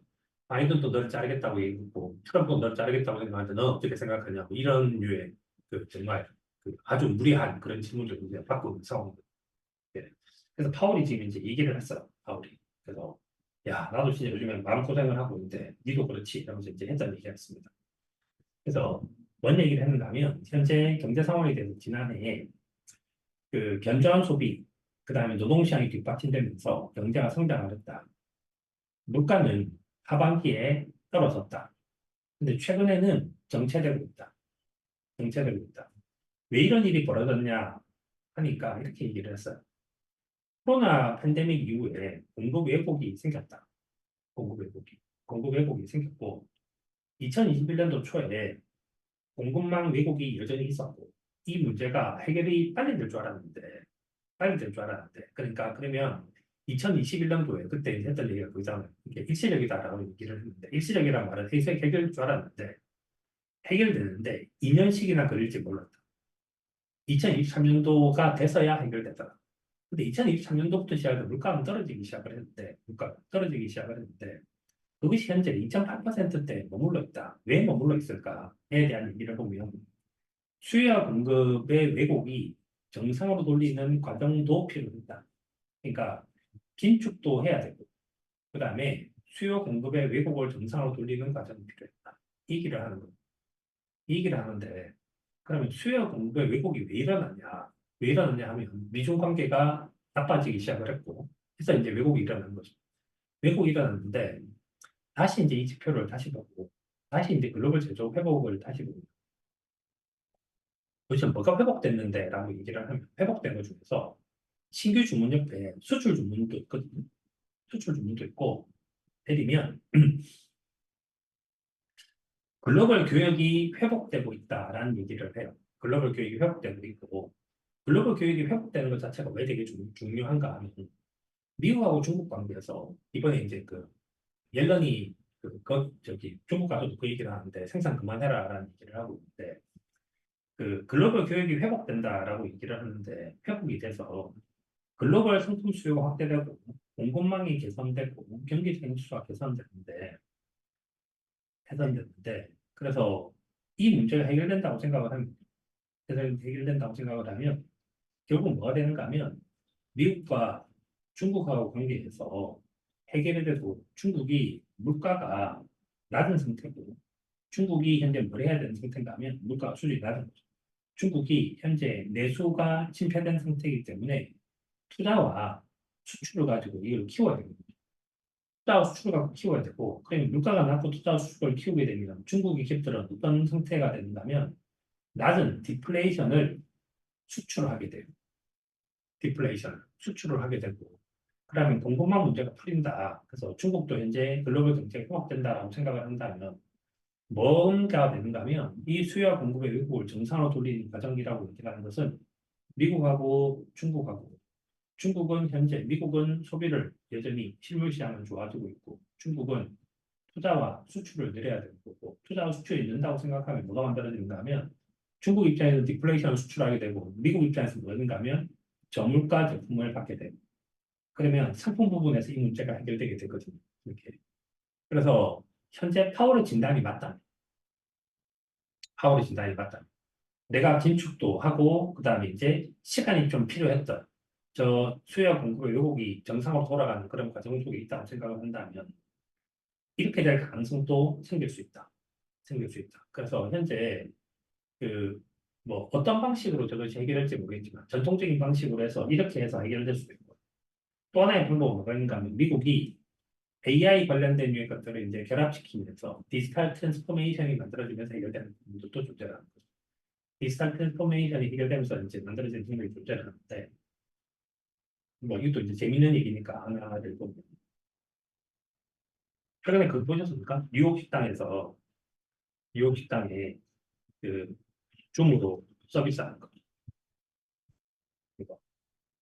뉴욕 식당에서 인건비가 하도 올라오니까 필리핀에 있는 원격 알바가 줌에 이렇게 떠 있는 거죠. 줌에 떠 있어갖고 이 사람이 이제 서비스를 받는 거죠. 근데 이제 미국 입장에서도 나이 든 사람한테 그 기계 보고 기계 이렇게 뭐 해라 하는 거 되게 힘든 거고 물어보고 싶을 때도 있잖아요. 이렇게. 근데 물어보고 싶은 걸 해결하는데 이게 누가 해결하는가? 이걸 해결해 주는 거죠. 그래서 주문 때 사람이 없는데 그러니까 핸즈프리 이어폰을 낀 필리핀 안내원이 인사를 건네고 하는데 그래서 프로그램 줌을 통해서 고객을 맞이하고 있고 뉴욕에서 최저임금 16달러인데 그것이 최저임금 3달러로 떨어지는 거예요. 그다음에 매장에 손님이 없으면 뭐 어떤 거를 하고 있고 그래서 이제 팁도 이제 그 팁도 뚝 떨어지고 있다. 근데 그것이 뉴욕주에서 뭐라고 얘기를 했는가 하면 합법이라고 얘기를 한다. 본격 서비스 모델이. 그래서 어떤 썸바디가 어떤 썸바디가 싫어요라고 말을 하겠지만 실제로 결국은 가격이 떨어지는 유의 것들이 충분히 된다고 생각을 한다면 효율적이다는 거죠. 그래서 뉴욕 식당에서 이제 이걸 한다고 생각하면 다른 식당들도 이 시절을 할 거거든요. 그래서 그 수요와 공급 문제의 왜곡을 푸는 방법은 되게 여러 가지 것들로 가능하다고 생각해요. 그래서 이제 기술이 좋아져서 이걸 갖다가 그 디지털 트랜스포메이션이라고 하는 걸 통해서 해결하는 방법 같은 것도 있을 수 있고 전통적인 방법을 이중 해결할 수 있는 방법도 있고 그래서 갑자기 지표를 딱 보다가 파월이 요 얘기를 했는데 이 얘기를 그러니까 전 세계적으로 이머징 국가의 경기가 회복되는 유의 것들 혹은 경기를 갖다가 만들어내고 생각하면 이런 가능성도 생기겠구나라는 생각이 좀 들더라고요. 그래서 이제 저런 생각도 해봤어요. 지금. 자, 그래서 여하튼지 현재 상태에서 그냥 도구 자르듯이 있는 그대로만 얘기를 한다고 생각을 하면 여기까지를 보고 난 다음에 포트 입장에서 생각을 한다면 단기, 중기, 단기가 있대. 장기, 중기의 단기에 대한 얘기는 미국 주가 향방에 대한 리포트를 보는 걸로 이제 출발하면 될 것 같아요. 출발하면 될 것 같은데 현재 미국 주식시장에 대해서 어떻게 생각하나요? 라고 4월 15일 났던 건데 계속 좋아져 라고 하는 부분들이 뭐가 있는가 하면 실적이 좋아지는 거죠. 실적이 상승하고 결국 현재 경기 생수도 상승하니까 경기 좋아지고 실적이 좋아지는 주가 떠가 있고 아니에요 하는 것 중에서 하나가 뭐가 있는가 하면 너무 비싸요 있죠. 비싸요. 밸류에이션이 되게 장기적인 부분들인데 지난번에 우리가 이제 그 가이드 투더 마켓 하면서 가이드 투더 마켓 자료를 다 읽어보면 어떤 생각이 드는가 하면 미국이 밸류에이션은 절대 싸지 않거든요. 이제. 싸지 않거든요. 그래서 저는 이제 여기도 영향을 좀 줄 수 있다고 생각해요. 그래서 어제 이제 그뭐 엔비디아 주가가 좀 이제 크게 이제 하락을 하고 이렇게 했는데 그 부분에 대해서 현재는 뭐라고 설명을 하고 있는가 하면 이스라엘과 이란 때문에 일어나고 있다 이렇게 얘기를 하는데 또 되게 많은 사람들이 할 수 있는 장기 투자 할 수 있는 얘기를 뭐가 있는가 하면 밸류에이션 부담이라는 얘기도 되게 많이 있거든요. 밸류에이션 부담이라는 얘기를 되게 많이 하는데 지금 밸류에이션 보면 뭔 자료가 나왔냐면 이 자료가 나왔어요. 그래서 미국 일드갭에 대한 얘기를 했는데 일드갭 미국 일드갭을 이거는 패드 모델로 계산한 거예요. 패드 모델이란 말은 야데니 모델보다 훨씬 더 강화된 거죠. 그래서 뭘 비교했는가 하면 S&P 4의 역수와 미국 국채금리를 비교한 겁니다.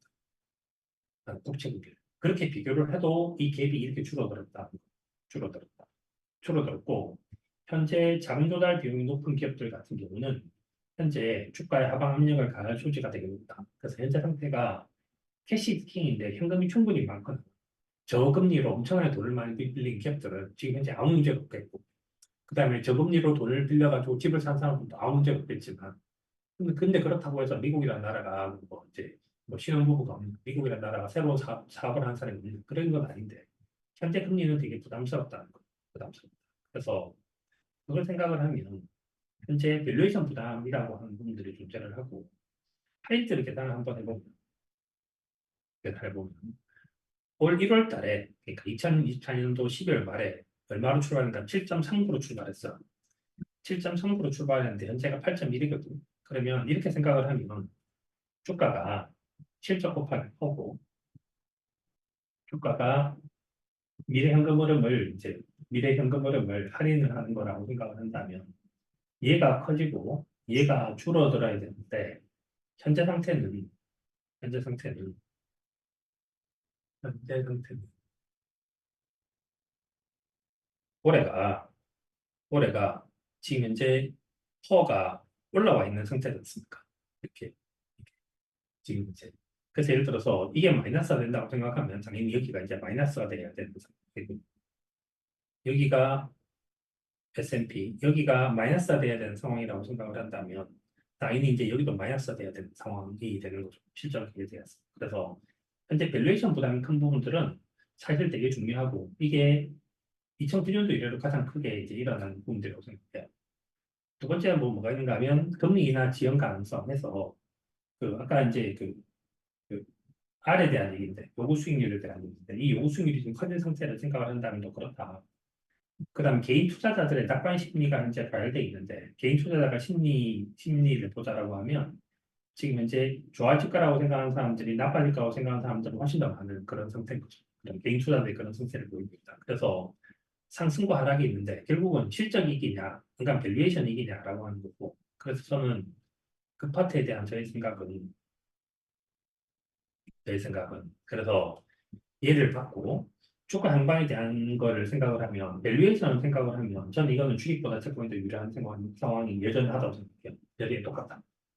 똑같은 거고 그다음 모멘텀이 이제 바뀐 부분들이 존재를 한다. 그래서 바뀐 부분 존재를 하고 사이클은 금리가 올라가고 금리가 떨어지고 금리가 떨어지고 이렇게 한 부분들이 생각 있는데 사이클을 만들어야 하는 가장 핵심적인 지표는 결국은 통화 정책이요. 확정적인 걸 쓸 거냐, 기술적인 걸 쓸 거냐라는 거고 결국은 키는 여전히 파월이 좀 갖고 있다 이렇게 생각을 하고 있고 그래서 현재 포트를 생각을 한다고 생각하면 현재 채권 시장에 대한 비중을 약간 줄이고 그다음에 이제 주식 시장에 대한 비중도 같이 줄여서 이게 왜냐 이렇게 생각하면 주식 비중 늘려야 되는 거잖아요.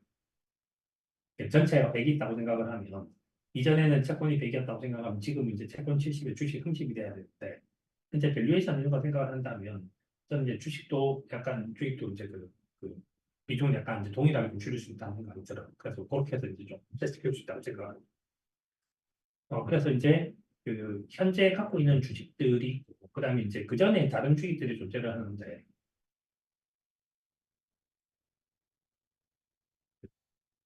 저는 이제 그래서 이제 뭐가 있냐면 이거 이제 그 마이리스트를 만들 수 있어서 할 수 있는데 오토보, 테슬라, 우버, 유나이티드 헬스그룹, 티모바일, 시그널인데 뭐 요게 이제 지금 제가 이제 갖고 있는 종목들이긴 합니다. 그 종목들인데 얘는 여전히 갖고 있고 얘는 갖고 있고 그다음에 얘 계속 좋다가 이제 꺾여갖고 얘가 수익률 그렇게 많이 나지 않았는데 뭐 한 30% 나는데 얘 좀 팔고 그다음에 얘는 수익률이 190%인가 뭐 하여튼 그래서 200% 약간 안 되는 수준이었는데 결국은 이제 처음으로 꺾였습니다. 결국. 지난주에 이제 처음으로 꺾였고 그래서 이제 지난주 초에 이제 이게 꺾여서 여기 꺾여가지고 그래서 이제 뭐 이제 잠깐 비싸기도 하고 그래서 이제 얘를 팔았어요. 그래서 그렇게 해서 이제 포트를 관리했고 요새 채권 그냥 그대로 들고 있는 그런 상태입니다. 그래서 이제 이렇게 이제 하고 있고 지금 저는 이제 그 정도쯤 생각을 하고 있습니다. 생각을 하고 있고요. 그다음 채권은 뭐 하여튼 여전히 뭐 들고 있고 그다음 마지막으로 이제 제가 요 얘기를 이제 앞으로 드리려고 하는데 종목에 대한 얘기를 하는 것보다 종목을 어떻게 구했다는 걸 보여드리고 그래서 이제 저걸 이제 앞으로 제가 공유하겠다는 생각이 드는데 투자를 하는 데 있어서 뭐가 있냐면 유니버스를 하는데 장기가 있고 중기가 있고 단기가 있어요. 단기고 중기고 단기 있는데 그 일단 단기부터 말씀드리면 단기는 철저하게 뭐가 있는가 하면 모멘텀에 포커스 시켜서 만든 거예요. 모멘텀 포커스 시켜서 만든 건데 이 자료를 제가 이제 앞으로 드리려고 하는데 그래서 그 뭐 웬만하면 이 자료가 지금 이제 현재 상태가 전체 시장과 개별 종목이 좀 되게 다른 거라서 개별 종목에 대해서 이제 좀 관심을 가질 만하다고 생각하고 이 뒤에 있는 파일들은 지금 이제 이 양방에 계신 분들은 안 보이는데 저것도 이제 다 같이 한번 드려볼게.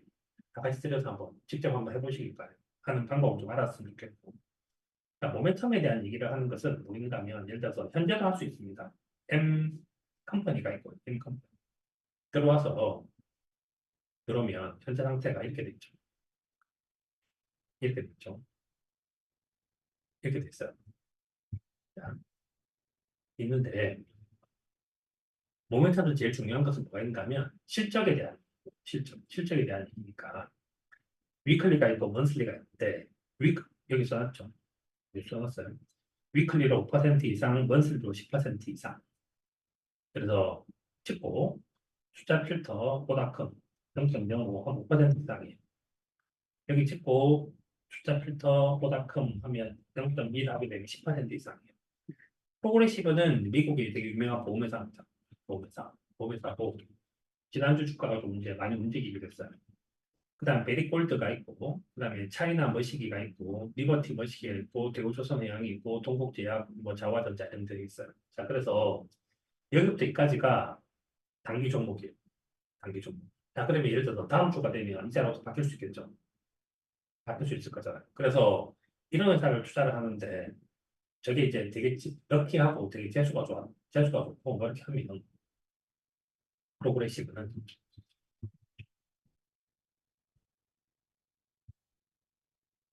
보험회사인데 이 체크를 하셔야 되고 최근 한 달 동안의 성과가 괜찮았고 좀 주가가 더 많이 떴을 텐데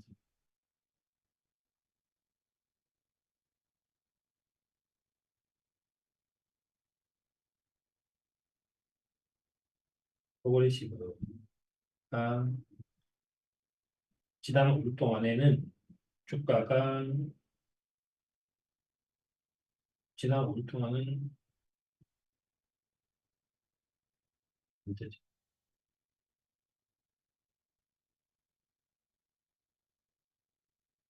하여튼 뭐 이제 저렇게 움직일 거예요. 이게 정글랑이 올랐을 텐데 뭔가 이 그림이 상 그래서 이제 뭐 베리골드 그다음에 차이나 머시기라는 회사가 있는데 이랬습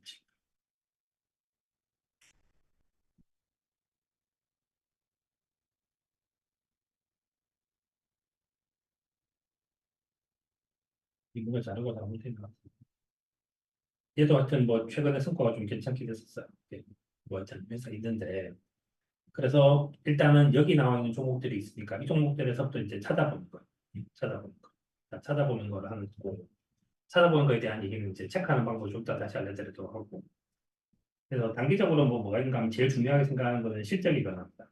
실적이 변, 실적이 변고 그다음에 이제 장기적으로 보는 거하고 중기적으로 보는 것까지 할게요. 장기적으로 보는 것들이 수익성과 성장성인데 수익성과 성장성. 그래서 장기적으로 보는 건데 이렇게 하는 건데 이렇게 해서 이제 종목을 지난번에도 약간 골라서 있는 것 말씀드렸죠. 자, 그래서 그 프로피터블 그로스를 생각을 해서 어떻게 하면 되냐면 얘는 자, A 컴퍼니에 들어가서 시가 총액이 있고 거기 쭉 들어오면 여기 보면 수익성에서 ROE가 있고 영업이익률이 있어요. 근데 영업이익률이 중요하니까 여기 찍고 두 개가 있는데 이쪽 찍지 말고 이거 찍고 숫자 필터보다 큰 해서 0.2 한 20% 이상이 한텀 하시는 분들 직접 한번 해보시면 좋겠고 그럼 여기 20% 이상이 나와. 영업이익률 포워드 기준으로 20% 이상. 그 다음에 모멘텀이 있긴 있어야 되니까 수익성, 서스테이너블, 프로피터블, 그로스 이겠죠. 그로스는 먼슬리 숫자 필터보다 큰 해서 이제 뭐 플러스 이런 식으로 여하튼지 이건 나야 돼. 이건 나야 돼. 월간 EPS가. 그럼 기대 수익률 이게 약간 어려운 건데 이걸 만든 방식이 버페이슨 방식을 갖고 만들었는데 현재 시점은 주가는 실적 곱하기 퍼 그다음에 10년 뒤의 주가는 EPS 10, 10년 뒤 연속 곱하기 퍼의 평균치죠. 이 평균치를 쓰게 되면 무슨 문제가 생기는가 하면 이걸 갖다가 미니멈으로 바꾸는데 평균치를 쓰게 되면 뭐가 되는가 하면 이게 돼요. 지금 이게 약간 어려울 수도 있는데 자, 엔비디아 같은 경우는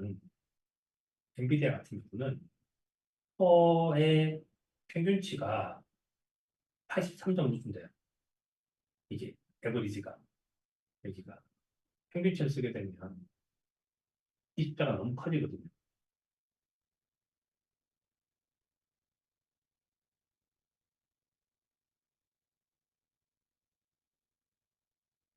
이 숫자가 55 정도쯤 됐거든요. 그러면 성장률과 퍼를 계산하면 기대 수익률이 50%가 50%. 그래서 얘를 엔비디아도 마찬가지로 저런 회사들이 이 퍼 밴드가 너무 높아서 저 위에 이게 너무 높아서 얘가 미니멈이 있고 두 번째 거, 세 번째 거, 네 번째 거, 다섯 번째가 있는데 요게 그림이 어떻게 만들어져 있는가 하면 이걸 찍으면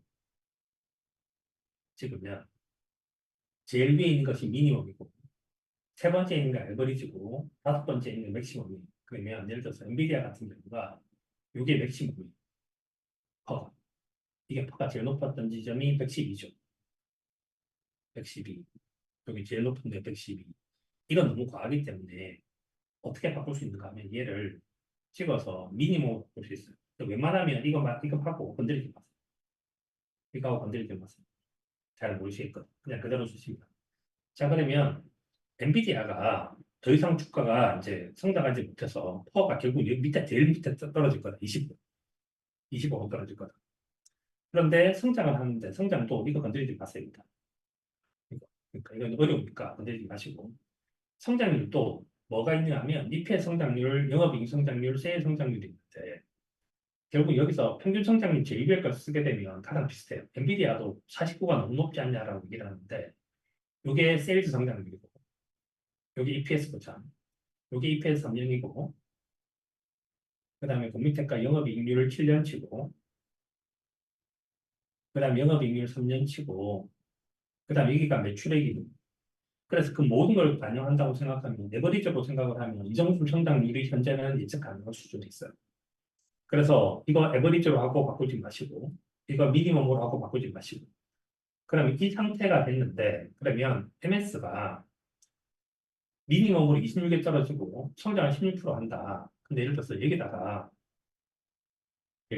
아까 했듯이 만약에 영업이익률을 전부 다 해버리면 애플 같은 게 끼어요.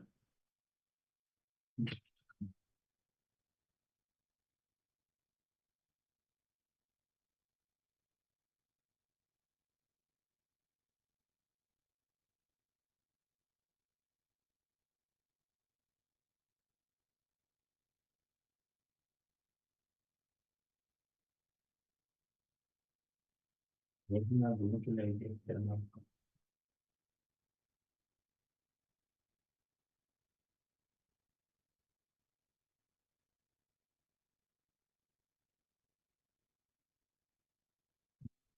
자,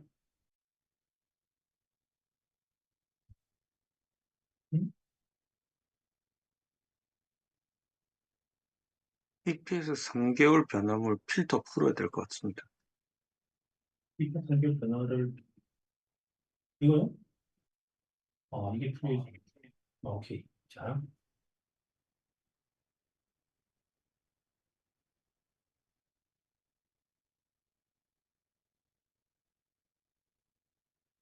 다 풀었는데 왜 안 나오지?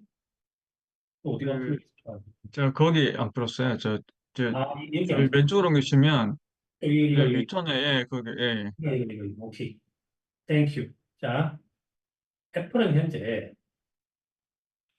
성 돈을 또 잘 못 벌고 돈도 이제 상대적으로 잘 못 버는 데다가 성장을 또 낮고 성장률이 낮고 그 다음에 기대수익도 되게 낮아요.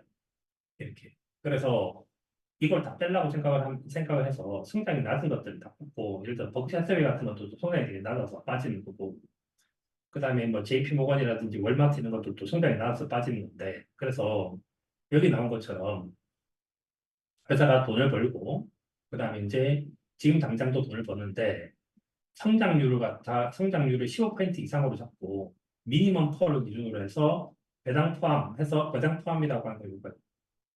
배당 포함이라고 하는 건 이거예요. 요게 리턴이 있는데 리턴은 그냥 수익률이고 요거는 지금 하고 있는 평균 배당을 포함시킨 거예요. 배당을 포함시켜서 예를 들어 배당을 안 주는 회사는 이게 똑같아요.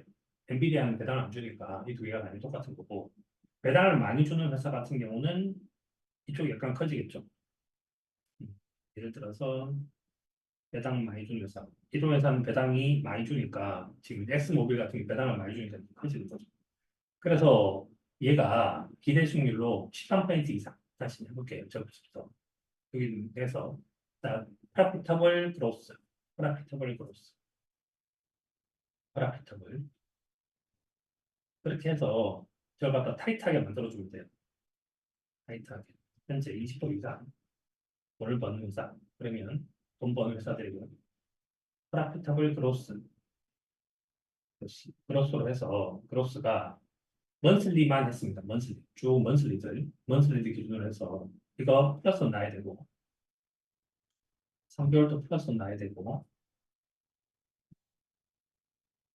플러스 나야 되고 그렇게 하고 난 다음에 이제 에버리지로 성장하고 그다음 미니멈으로 맞춰서 리턴 있고 배당 포함해서 찍고 숫자 필터보다 큰 0.13, 13% 이렇게 하게 되면 MS, 엔비디아, 일라이 릴리 이렇게 나와서 이게 이거예요.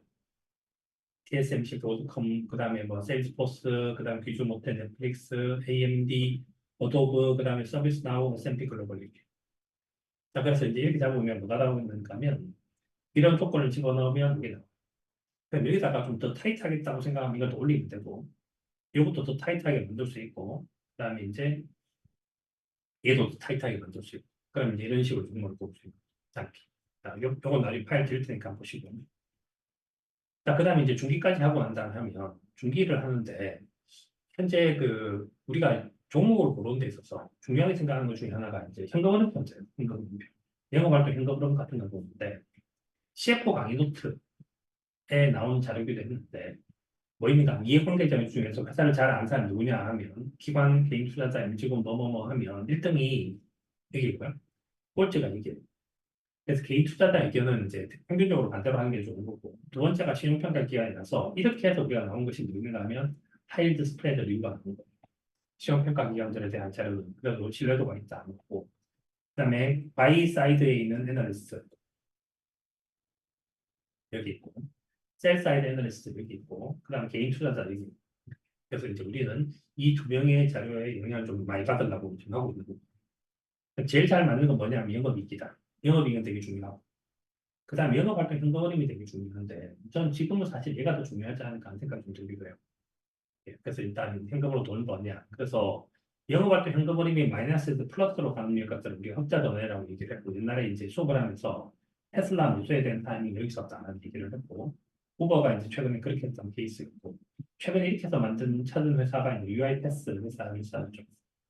그럼 자료를 가끔 찾다가 보면 어떤 일이 좀 있냐면 이런 일이 있는데 이게 컴퍼니에 있는 거하고 장기 찾으시면 되고 단기도 여기서 찾으시면 되고 그 다음에 이제 여기 나온 자료를 보면 제 앞에 보면 리드미에 이게 써놨잖아요. 이렇게 컨트롤 Q, 뭐 컨트롤 시프트 Q 이렇게 써놨는데 여기 들어와서 컨트롤 Q 그래서 컨트롤 Q 이렇게 누르면 차트로 이렇게 바로 와요. 그다음에 여기 들어와서 이제 컨트롤 시프트 차트 이렇게 누르면 이제 오고 하여튼 뭐 자료가 이렇게 왔다 갔다 합니다. 설명하다 너무 복잡하다 하여튼 그렇게 오고요. 자 그래서 현금 흐름표가 존재를 하는데 이게 어디 있는가 하면 여기 나온 자료 중에서는 턴어라운드 있어요. 턴어라운드 있는데 이거는 2년 전, 1년 전, 그다음에 올해, 내년, 내후년, 그다음 연도. 그러니까 예를 들어서 이게 그러니까 12월 결산법이라고 생각을 하면 여기는 2023년 12월 말 기준, 여기는 2024년 12월 말, 2025년 12월 말 이거예요. 자 그러면 그 컨트롤 F 눌러서 우버를 누르면 우버가 우버가 여기까지가 마이너스였죠. 마이너스였다가 플러스가 됐고 여기가 2024년, 여기 2023년이고 여기 2022년도니까 2023년도 초에 이거 보고 투자를 한 거거든요. 그래서 드디어 흑자 전환을 제대로 했고 해서 투자를 한 거고 그다음에 UI 패스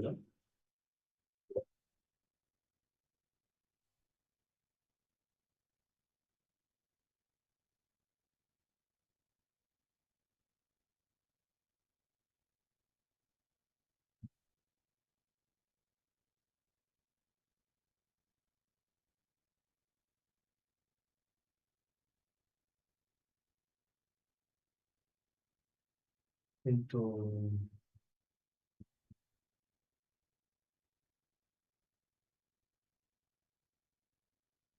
제가 아까 이거 좀 해보다가 형식법 뭐가 있는가 하면 자, UI 패스는 자료 여기 없어졌죠. 중간에 없어졌는데 자료가 왜 없어졌는지 모르겠지만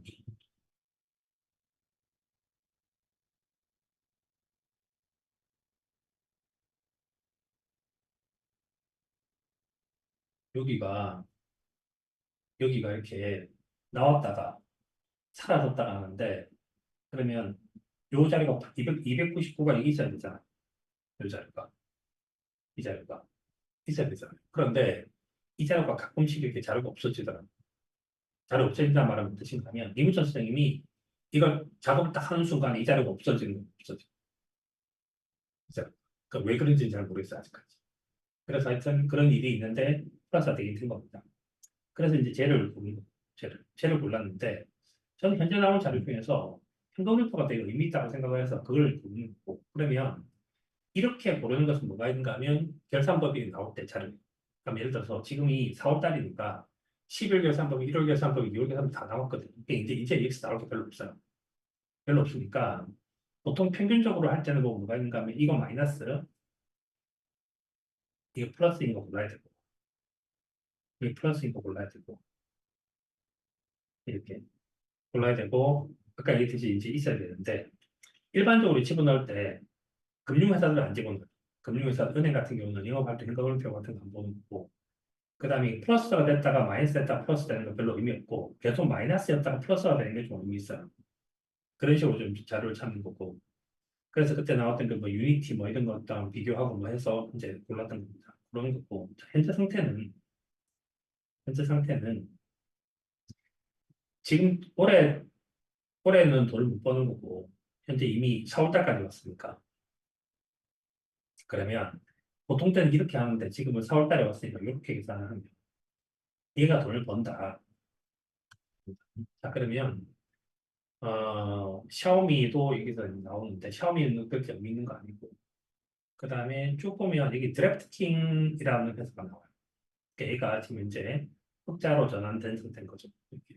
미국에서 온라인 뭐 게임하고 이렇게 하는 회사인데 그래서 이렇게 골라서 현금흐름표를 보는다고 생각하면 그러니까 올해는 마이너스지만 내년에는 플러스가 되는 회사를 골라라 하면 이렇게 골라서 나와요. 네. 그래서 이렇게 나와서 회사를 딱 골라서 봤더니 드래프팅 클래스라고 하는 회사가 이제 뭐 없는데 이 회사가 지금 이제 현금표가 플러스가 되고 있다. 그 다음에 샤오미는 아닌 거고, 그다음에 뭐 이제 뭐 은행 저리는 거, 은행 증권도 아닌 거고, 이 회사도 아닌 거고, 하여튼 그래서 이렇게 골라서 이제 자료를 고르게 되고, 자료를 고르게 되고, 자, 그래서 저는 이렇게 하려고 하는데, 자, 장기적으로 보는 것 것들은 기대 수익률 갖고 계산하는 거고, 이 장기 투자를 하는 사람한테 적합해요. 사실 저는 사실 이건 좀 더 좋아해요. 이건 버펙 방식이에요. 그다음 중기적으로 이제 자료를 고르는 것은 중기적으로 자료를 고르는 것은 이렇게 자료를 골라서 이제 돈을 못 벌다가 돈을 벌었다라고 생각하는 걸 고르면 아주 옛날 자료는 아마존에 나오는 거고 이렇게 고르고 그다음에 이제 몇 년 전에는 테슬라가 나온 거고 최근에 우버가 나온 거고 그다음에 올해 나온 건 UiPath 같은 회사가 나온 거고 이세 회사는 되게 아주 좋았었고 뭐야 UiPath는 좀 덜 좋았긴 했는데 자료가 안 나와가지고 이제 이걸 고르게 됐는데 이런 자료 고르면 되게 이제 괜찮습니다. 그래서 이제 중기적으로 자료를 고르는 그다음 하나의 방법은 뭐가 있는가 하면 또 하나의 방법은 이렇게 하는 걸 보통 저는 턴어라운드라고 얘기를 하고 턴어라운드라고 얘기를 하고 서프라이즈라고 얘기를 하는 것이 서프라이즈 서프라이즈라고 얘기를 하는 분들은 여기 있네 얘가 하나가 있고 얘가 하는데 서프라이즈라고 얘기를 하는 것은 뭐가 있는가 하면 영업활동 현금 흐름이 20%씩 좋아지는 거예요. 자, 이번에는 어떻게 보는가 하면 자 얘도 전부다 그 다음에 얘도 전부다 그래서 돈을 벌어요. 못 벌다가 버는 것이 아니라 항상 벌고 벌어요. 버는데 예를 들어서 요 끝에 보면 나누기를 하는 것이 있는데 얘가 예를 들어서 20% 이상 얘도 20% 이상 그러면 그래 뭐 든가 엔비디아가 뜨는데 엔비디아를 보면 엔비디아를 보면 영업할 때 현금 흐름이 5천이 28,000 되면 20% 이상 는 거고 28,000이 5만 5천 돼도 는 거니까 이렇게 느는 건 느는 속도가 되게 빠른 거죠. 느는 속도가. 그래서 이걸 뭐라고 하는가 서프라이즈라고 부르는 거예요. 서프라이즈. 다시 보면 아마존 세일스포츠 같은 경우는 여기가 영업할 때 현금 흐름이 좋아지는 속도가 되게 큰 거죠. 속도가 20% 이상. 그래서 그렇게 자료를 고르면 이렇게 해서 20% 좋아지는 자료를 고르면 이렇게 나와요. 자, 그래서 이것도 이제 중기인데 중기. 그래서 장기가 하나의 섹션이 있고 중기는 턴어라운드와 서프라이즈가 있고 단기는 그냥 실적만 봐. 요 세 가지가 있어요. 이 중에서 자기 스타일에 맞는 회사를 일단 한번 찾아보시면 좋은 거 찾기 좀 쉬워질 거예요. 그래서 이제 그러면 다음 주부터는 어떻게 할 건가 하면 이제 장기 하고 난 다음에 위에다 이름 쓰고 중기 하고 난 다음에 이름 쓰고 단기 하고 난 다음에 이름 쓰고 이렇게 해서 파일을 드릴 거예요. 월요일날 이렇게 파일 나오면 그러면 직접 한번 해보시면 있고 직접 한번 잘 찾아보면 그 다음부터 예를 들어서 저걸 못 찾겠다고 하면 그 상태에서 출발을 하면 될 거예요. 자, 그러면 뭘 해야 되는가 하면 대략적으로 파트하게 유니버스가 만들어지면 그 다음에 해야 될 건 체크를 해야 돼요. 체크. 일단은 뭐 하는 회사인지는 알고 해야 될 거죠. 그럼 가장 낮은 수준에서 한다고 생각을 하면 예를 들어서 이제 뭐 드래프트 킹이다라고 생각을 하면 드래프트 킹 이렇게 검색을 하면 자료가 여기 뜹니다. 그래서 이 호텔 레저 서비스를 한다. 도대체 뭐야 하면 밑에 디지털 스포츠 엔터테인먼트 회사고 배팅, 게이밍 하는 회사를 하고 있고 뭐 하는 회사다 하고 있으면 이 회사가 하고 있는 거는 스포츠 배팅이 주인 거잖아요. 이렇게 그래서 이제 뭐 여기서부터 시작해서 이제 지난번에 뭐 했는데 제가 이제 이런 종목에 대한 얘기한 건 그런데 빈부격차가 되게 커지면 이런 도박 사이트가 되게 잘 나가거든요. 대한민국의 IMF 직후에 이제 되게 잘 나갔던 회사 중에서는 강원랜드 같은 회사가 있었는데 뭐 그런 회사라고 볼 수 있는 거죠. 그래서 뭐 오타니 매니저 뭐 이런 생각도 좀 들고 이렇게 할 수 있는데 그래서 그런 회사가 있다라는 것이 최소한의 수준이고 두 번째는 여기서 나오는 실적 자료가 36명 정도 되는 애널리스트가 추정을 했으니까 저 추정 자료가 크게 안 바뀌겠다. 요 두 가지만 해도 좀 봤으면 좋겠어요. 가장 낮은 수준에서. 가장 낮은 수준에서. 그 다음 내려가서 보면 뭐 퍼밴드, 피갈밴드 뭐 이런 자료를 뜹니다. 이게. 그래서 회사가 매출액이 어떻게 되고 있고 뭐 그다음에 이제 영업이 이제 어떻게 되고 있고, 그래서 그다음에 영업할 때 현금흐름이 어떻게 되고 있고, 그래서 올해도 돈을 못 버는 것처럼 하겠지만 실제 호주머니에 돈이 들어오는 상태인 거죠. 그다음에 잉여 현금이 플러스가 된 상태, 뭐 이런 거. 미니멈으로 보면 이 정도죠. 그다음 좀 더 보겠다고 생각을 한다면 여기 들어가서 모든 자료는 컨트롤 Q를 누르면 한 방에 볼 수 있게 만들어놨어요. 음?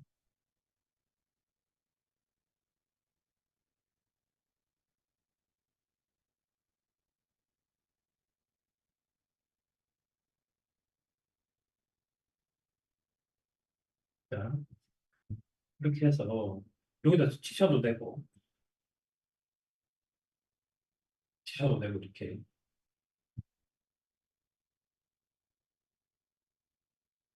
또 설명하려면 좀 복잡한데, 그래서 뭐 이제 실적이 어떻게 움직이고 있고, 주가는 어떻게 따라서 움직이고 있고, 그림들이 나오고 이렇게 나오고. 그래서 하여튼 뭐 이런 자료가 그 다음에 보실 수 있는 자료. 그냥 퀀텀 했던 분들은 이제 뭐 이런 걸 할 수 있는데, 저 회사가 이제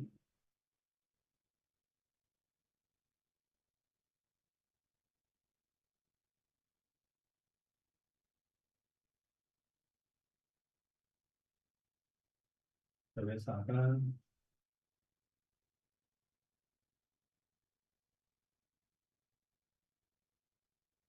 아, 예상라인 좀 그런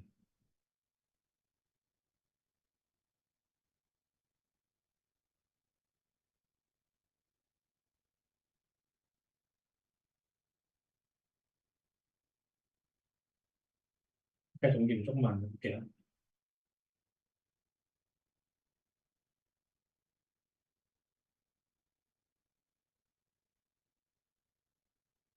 그러면 이게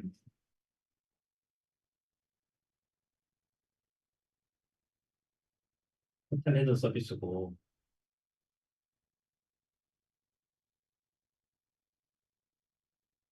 그 회사가 이제 그 그거랑 관련돼서 라스베가스 샌즈, 그다음 드래프트킹, 시즈 엔터테인먼트가 똑같은 회사예요. 복사를 해서 컴페어에 들어가서 붙여넣으면 똑같은 이제 이렇게 그 카지노 이런 류의 회사인데, 그 회사의 성장률이 여기가 제일 높다, 여기가 제일 낮다 이런 게 좀 티가 나요. 뭐 이렇게 그렇게 비교할 수도 있고, 그렇다면 여기 들어와서 저 세 회사 중에서 상대적으로 돈을 잘 버는 회사, 못 버는 회사 이런 게 좀 티가 나요. 이렇게. 그래서 뭐 이제 이 회사가 있고 얘가 있고 얘가 있고 좀 티가 나는 거죠. 그래서 뭐 상대가 좀 힘들어하고 있구나 그런 것들을 그 다음에 볼 수 있고, 그 다음에 얘를 진짜 잘한다, 정말 잘하겠다고 생각을 하면 버핏이 하는 건데 사업 보고서 읽으시면 돼요. 이거 이제 그 다음으로 하는 건데, 최근에 챗GPT가 만들어졌으니까 제일 어려운 거를 하면 여기 들어와서 회사를 검색을 해요. 회사를 검색을 해서 잘 아는 회사를 해서 마이크로소프트를 누르면 마이크로소프트 홈 홈케이가 사업 보고서예요. 사업 보고서를 눌러서 오픈하고 얘를 오른쪽 마우스를 눌러서 아크로바스로 저장할 수 있어요. 저장을 해서 하고 챗GPT에 들어가서 여기 첨부 파일에 이 파일을 올릴 수 있어요. 이 파일을. 아직 안 올라왔네.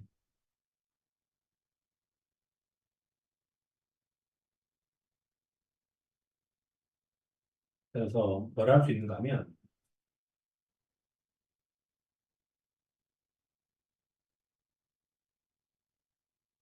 MS 이런 자료를 이렇게 올릴 수 있어요. 이렇게 올라가요. 올라오고 난 다음에 이 또 파일을 갖다가 이걸로 드릴 테니까 질문을 해요. 질문을. 질문해서 챗GPT야, 네가 투자자이면서 애널리스트라고 생각해봐.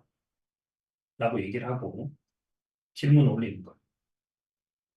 질문. 근데 그 회사가 사업 구조가 도대체 뭐니? 이렇게 올려요. 올리면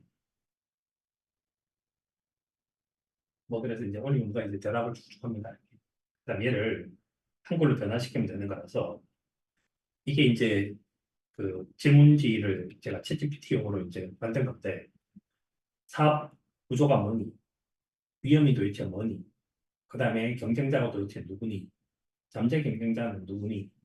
그다음에 원재료 소스가 도대체 뭐니? 최근에 M&A 같은 걸 했는지 좀 알려줘. 지난 10년 동안. 그다음에 돈 어떻게 빌려오니? 최근에 새 상품, 새로운 서비스, 새로운 경영자가 있니? 그다음에 예를 들어서 뭐 이런 것들 해서 그만큼 해서 뭐 1번부터 시작해서 7번 정도까지 쓰면 제가 볼때 꽤 괜찮은 답을 얻을 수 있거든요. 그래서 버펫이 이런 자료를 이런 자료를 하루에 뭐 이제 100페이지 넘는 자료를 갖다가 매일같이 읽는다고 있는데 이런 자료를 집어넣고 질문하면 꽤 괜찮은 답들을 해줍니다.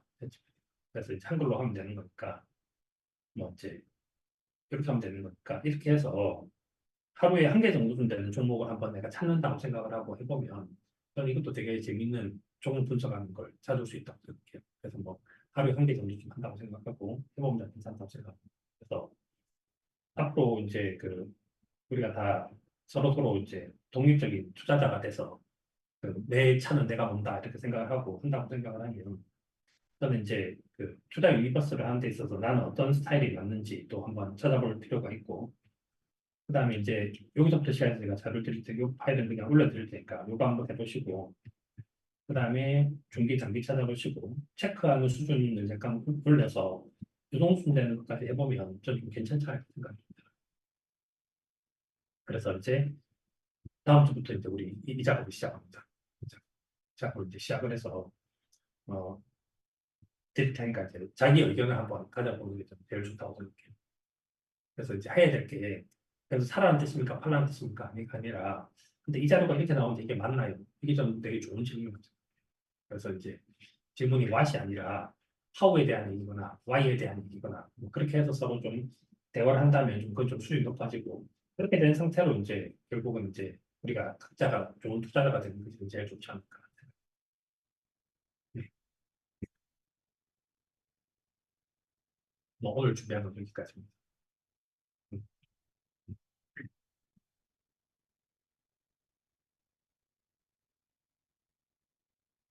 네.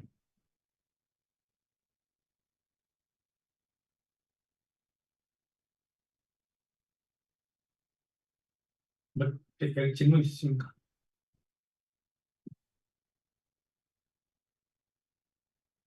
네. 네. 황 교수님 질문하시죠. 예, 대표님, 여쭤볼 게 있는데요. 지금 금리는 고금리 상태라서 어떻게 보면 겨울로 일단 가 있다고 볼 수 있고, 그에 딸려서 그 그 인력에 딸려서 지금 그 물가도 서서히 내려오고 있지만, 경기는 지금 아마 대선 때문에 바이든이 지금 재정 투입이 좀 심하게 하기 때문에 여름에 좀 계속 머물러 있고, 그 계율이 좀 크다고 생각되거든요. 그렇다 그러면 그 대선 이후에 누가 되든 간에 재정 투입이 이제 줄게 되면 어느 정도 뭐 경기가 바로 꺾이지는 않겠지만은 어느 정도 시간이 지나서 그 고금리에 끌려서 그 경기가 그러니까 좀 경기가 식었을 가능성이 있지 않을까라는 생각이 드는데요. 그렇다 그러면 그 채권에 대한 판단을 대선 이후로 조금 미뤄서 생각하는 게 어떨까 싶은 생각이 드는데요. 이게 사이클과 모멘텀이라는 부분에서 제일 힘든 거는 이런 게 제일 힘든 것 같아요. 사이클과 모멘텀이 반대로 간다. 이렇게. 그러니까 예를 들어서 여기는 고금리라서 결국 이제 경기가 박살 날 건데 여기는 현재 상태는 재정정책 같은 것 때문에 재정정책 플러스 알파 기타 등등을 해서 여하튼 경기 좋다. 그러니까 이 두 가지 반대로 가면 어떡할 거예요? 그러면 방법 1번이고 뭐가 있는가 하면 이제 천천히 포지션을 접는다. 이게 있는 거죠. 전체 포지션. 그럼 현재 상태를 손절하고 다시 이게 꺾일 때 좀 산다. 이게 있는데 그 저도 요즘에 이제 고민을 되게 많이 했던 것 중에 하나가 이제 그게 있었었는데 채권 시장의 가장 좋은 매수 타이밍이 언제였을까에 대한 고민을 이제 저도 이제 다시 이제 복귀를 한번 해본 거죠. 지난번에 복귀 한번 한다 그랬었는데 해보면 그 채권을 매수하고 다시 예를 들어서 이제 매도하고 다시 매수하고 이렇게 하는 부분들이 있는데 2023년도 초에는 매수할 타이밍이 맞아서 샀다고 치자고요. 2023년도 말에 그 뭐 있었는가 하면 이제 그게 있었죠. 그래서 서머리 오브 이코노믹 프로젝션에 뭔가 변화가 생긴 거죠. 여기서 그때 우리가 틀었었으면 어땠었을까라는 생각을 좀 해보긴 해요. 해보긴 하고 그런데 투자를 해보면 뭐가 제일 어려운가? 이게 제일 어려워요. 그러니까 이제 첫 번째 뭐 뭐가 있는가 하면 매수한다. 두 번째 매도 위드 윈 매도 위드 로스. 세 번째 재매수. 이 중에서 실제 투자를 해보면 가장 쉬운 게 뭔가 하면 손절이 제일 쉬워요. 두 번째가 이게 쉬워요. 세 번째가 이게 좀 어려워요. 돈 번 상태에서 이제 이익 실현하는 게 좀 어려워요. 그럼 제일 어려운 게 이거예요. 근데 제가 생각할 때 지금 뭐가 있는가 하면 자 그래서 지금 현재 상태에서 금리 금리가 고금리가 좀 유지되고 있으니까 일단 여기서 손절을 했다가 다시 선거가 끝나고 나거나 혹은 어떤 타이밍에 다시 재매수합시다. 가 하나가 있고 그냥 버팁시다가 하나가 있는데 이 위가 되게 어렵더라고 진짜. 저기. 문제는 저거죠. 그러면 저걸 종합적으로 이제 생각을 하게 되는데 현재 금리 수준에서 현재 금리 수준에서 그러니까 이제 요게 이제 그 뉴욕 패드에서 만든 Common Inflation Expectation이고 여기서부터 시작해서 쭉 떨어지기 시작을 했다. 여기서 떨어지기 시작했다가 여기서부터 시작해서 다시 퉁퉁 두 번 튀었고 올라갔다 떨어졌고 여기는 지금 믹스가 왔거든요.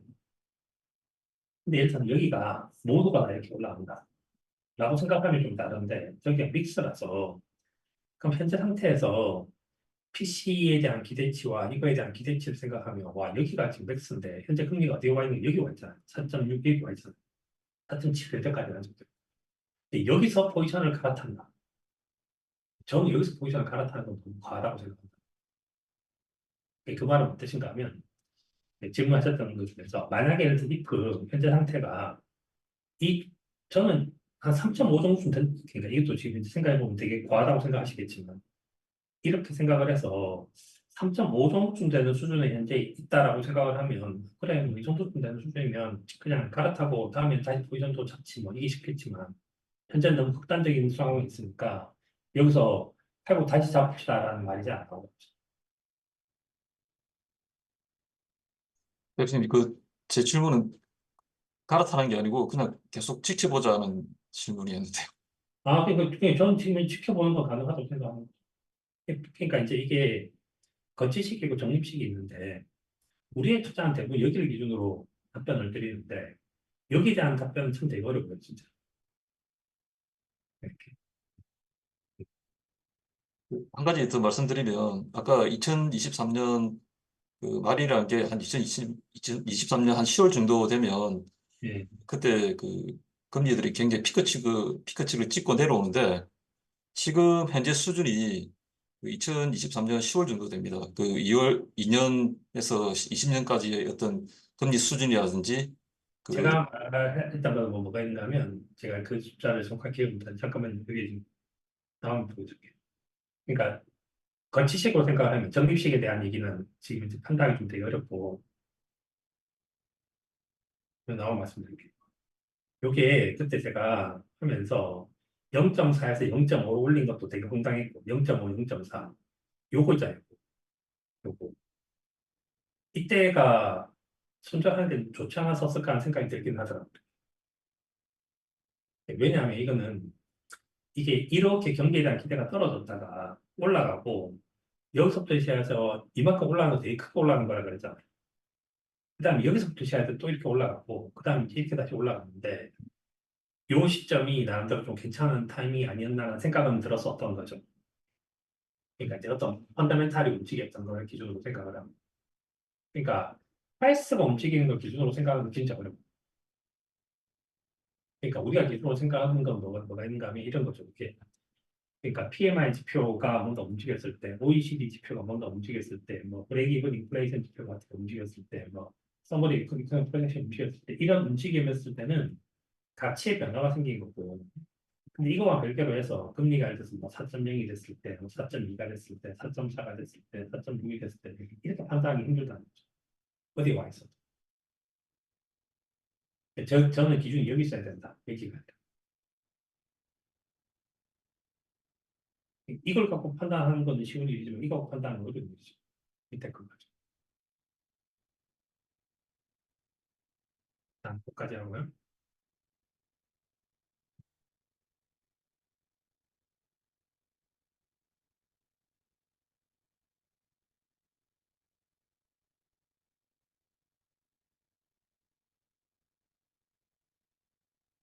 저는 장기채가 안전자산이라고 말한 적은 없었는데, 그, 어딘가 속에서 제가 이제 본드에 대한 얘기를 했는데, 뭐 제임스 본드 얘기를 하고, 뭐, 그다음 무슨 뭐 채권 시장의 본드에 대한 얘기를 하면서, 채권 시장의 본드는 마치 제임스 본드처럼 이게 되게 위험한 자산이고, 위험한 자산이니까 당연히 수익도 커지는 건데, 수익도 커지는 건데, 이거는 개인 투자자인 우리 입장에서는 장기채는 위험 자산. 기관 투자자들 입장에서는 어떻게 생각하면 기관 투자자들은 뭐든지 캐시를 본드로 만들든지 FT로 만들든지 해야만 해. 투자를 해야만 한다.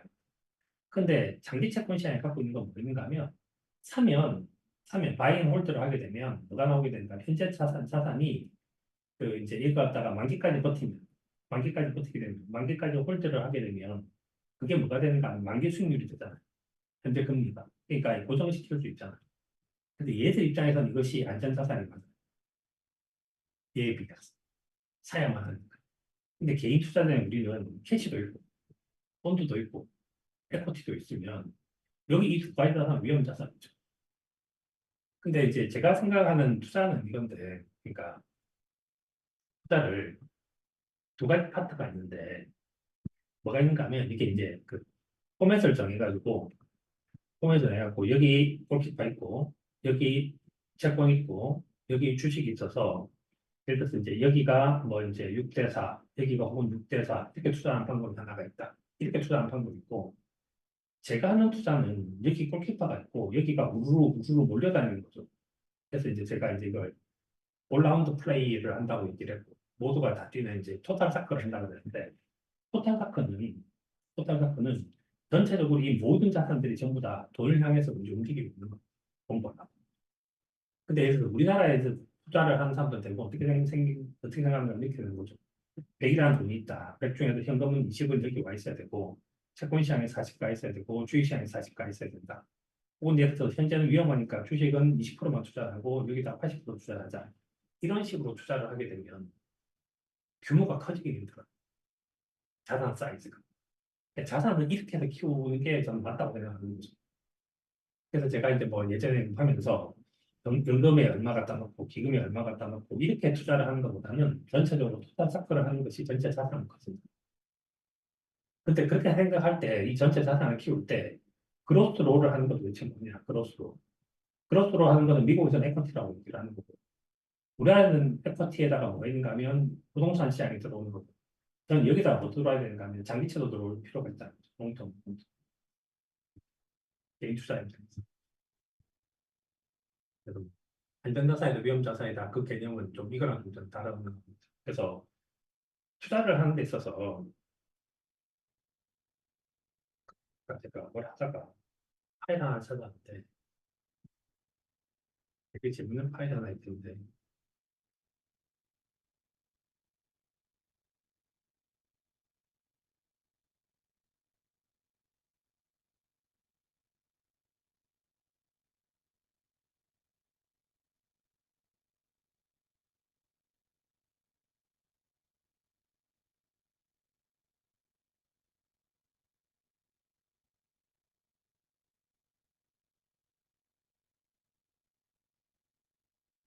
이게 기사가 재밌어가지고 이거 제가 캡처를 받아놨더라고요.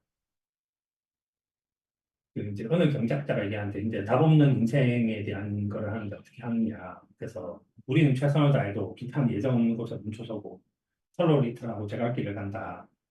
그래서 이제 우리는 불확실성을 되게 싫어하고 우리는 통제할 수 있는 걸 최고라고 생각을 한다. 그래서 무엇인가를 하는데 잘못된 결정을 할까 봐 되게 두렵고 뭐를 하는데 그래도 불구하고 뭘 해야 되는가 하면 결심이 필요하고 뛰어들어야 된다. 는 얘기를 하거든요. 뛰어들어야 된다. 뛰어들어야 된다는 얘기를 하는데 그래서 저도 이제 최근에 이제 뭐, 제 개인적인 삶에 대한 얘기를 해보면 확실히 뭔가 이렇게 리스크를 걸고 뛰어들고 하면 얻는 게 맞는 것 같아요. 그래서 뭐 당연히 저도 뭐 이제 그 이 사업을 이제 하면서 뭐 이제 여기 계신 분들하고 이렇게 만나게 되는 건 저한테 되게 좋은 이제 인연이 되는 거고 되게 기쁘게 생각을 하는 거죠. 또 하나는 그래서 이제 돈을 또 마찬가지인데 돈도 마찬가지인데 뭔가 이렇게 뛰어들어서 리스크를 테이크한 것에 대해서 문제 않는다고 저는 생각하잖아요. 근데 그 리스크를 잘 관리해야 되는 거고 잘 관리할 때 목표가 내가 그거라 그랬죠. 15년 지나야 돈이 벌리는 거고 15%가 넘어야 돈이 쌓이는 거고 15% 이상 절대 손해가 없어도 된다. 이 세 가지를 동시에 해야 된다. 이 정도쯤에 이제 위험관리에 들어가야 된다고 생각합니다. 그러면 이제 시간이 지나면 돈이 생기는 거죠. 그래서 저는 그래서 이제 이거 갖다 뭐 이제 뭐 이 자산은 뭐다, 저 자산은 뭐다 이렇게 하는 것이 아니라 우리는 이제 그때그때 맞는 적합한 자산을 해야 되는데 그 투자를 해보면 이제 겨울이 있고 봄이 있고 여름이 있고 가을이 있는데 이게 뒤에 돈이 안 되고 여기가 돈이 되고 여기도 꽤 돈이 돼요. 여기도 이제 여름이 약간 돈이 이렇게 되고 돈이 잘 안 되는 거죠. 현재는 그래서 이제 이게 우리가 가을과 겨울 사이에 지금 이제 있는데 가을과 겨울 사이에 돼 있고 후기까지 지금 현재는 늦가을에서 초가을로 바뀐 거예요. 이게 늦가을에서 초가을로 바뀐 거예요. 여기가 여름이죠. 여기가 봄이고 여기가 겨울이고 지금 겨울이 안 온 거죠. 이제. 그래서 우리는 가을에서 겨울로 들어섰을 때 가을의 포인트는 뭔가 하면 경기가 꺾였다가 포인트고 겨울의 포인트는 뭐가 있는가 물가가 꺾였다가 포인트고 물가가 꺾였으니까 결국은 금리를 꺾는데 이번은 코로나라고 하는 되게 특수한 상황이 있어서 경기가 꺾이는데 물가가 한참 내려올 거라서 여기서부터 포지션을 잡은 거죠. 그러니까 가을 포트폴리오를 잡은 것이 아니라 가을 앤 겨울 포트폴리오를 잡은 거예요. 근데 가을에만 포트폴리오를 잡았다고 생각했으면 사실 우리가 단기채를 사는 것이 아니라 뭐 이제 그 물가채를 사거나 혹은 그 현금 단기채를 사는 것이 더 맞긴 맞았었는데 이번에 물가가 워낙 많이 떨어졌으니까 물가 수준이 되게 많이 떨어졌으니까 그래서 물가 수준에서 분명히 이제 수익을 낼 수 있을 거라고 생각을 했는데 지금 물가 수준과 전혀 관계없이 금리가 채권 시장이 움직이기 시작하면 이제 그 지금 이제 힘들어하고 있는 거죠.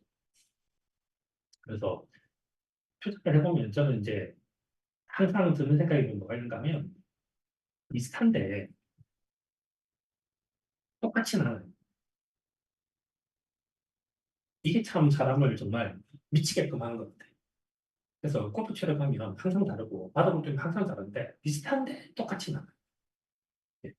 그래서 항상 어렵고 항상 재밌고 그런데 결국은 시간이 한참 지나면 결국은 문치리기 삼처럼 결국은 시간이 한참 지나면 결국은 잘하는 놈은 잘하고 결국은 이제 스코어가 결국은 나타나고 결국은 타율은 적절하게 나타나고 그렇게 되는 것 같아요. 그래서 제가 이제 그 제일 이제 어떤 걸 하면서 이제 생각이 좀 들었었냐면 그 버핏이 쓴 글을 보고도 그 생각이 되게 많이 들었는데 옛날에는 하루하루를 못 맞춰도 1년을 맞출 자신이 있었는데 이제는 제가 그 생각이 들죠. 아, 1년을 못 맞추겠는데 5년을 맞출 자신이 더 생겨버렸다.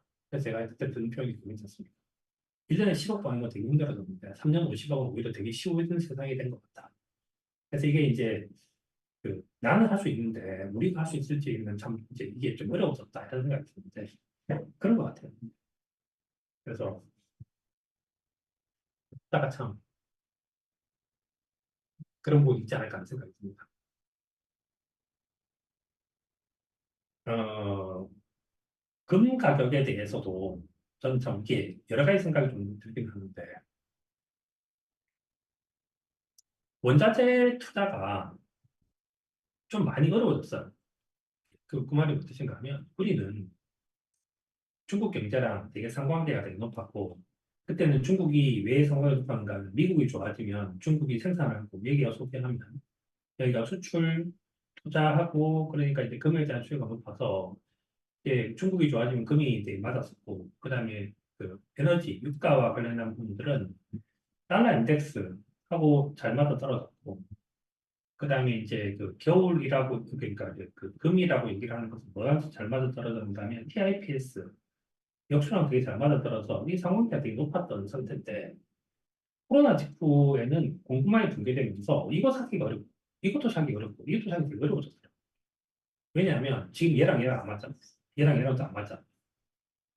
얘랑 얘랑 안 맞다고 얘기하는 것에 대해서 제가 뭐라고 이제 이유를 달았습니다. 미국이 이제 세계 최대 산유국이 됐으니까 이제 이거 아니다. 1971년도 그 당시 미국과 사우디의 상황과 다르다. 미국도 상황이 다르다. 미국도 상황이 좀 많이 달라집니다. 그러니까 이제 지금 이제 금을 살 거냐라는 부분에서 금이 밸류가 잘 안 되는 거예요. 예전은 그나마 밸류가 돼.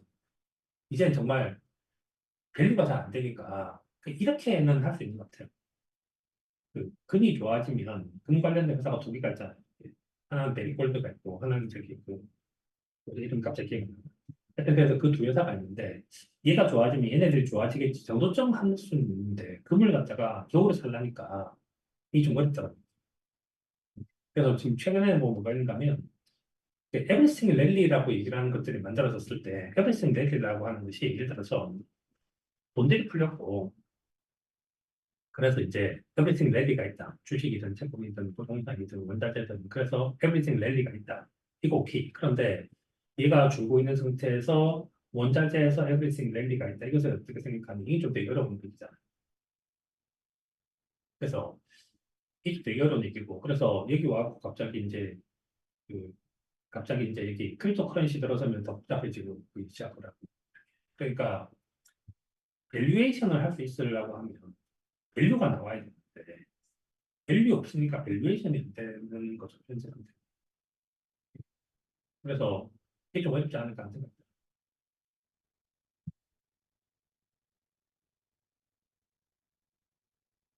저 이거 있고 이거 있습니다. 이 두 개는 현재 갖고 있긴 있습니다. 이렇게.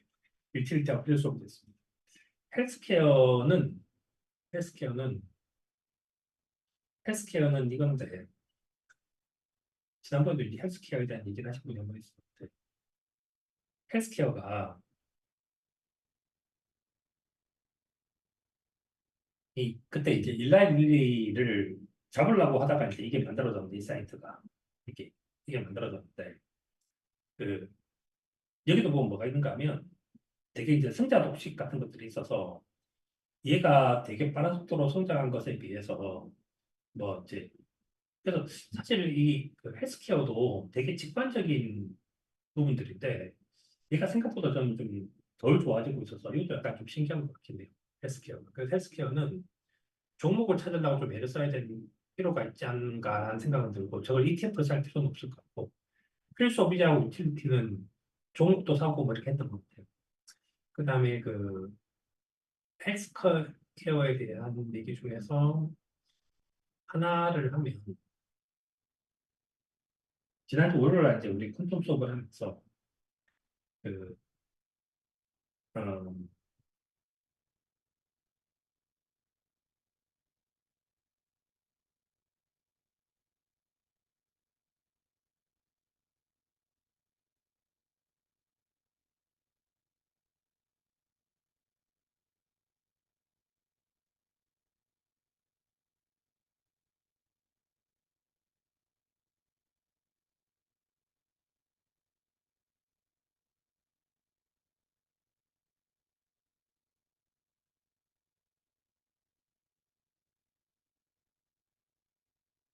얘한테 그러니까 데이터를 그러니까 이제 그때 제가 지난주에 이번 주 월요일 했던 수업은 왜 구글은 이렇게 못 올랐고 엔비디아만 이렇게 올랐을까? 그래서 AI 하면 생각나는 가장 대표적인 회사가 구글이었는데 왜 구글이 저렇게 밀렸을까에 대한 얘기를 하다가 그 이제 그 핵심적인 이유가 예전에는 데이터를 다 누가 받았었는가 하면 사람이 가져왔죠.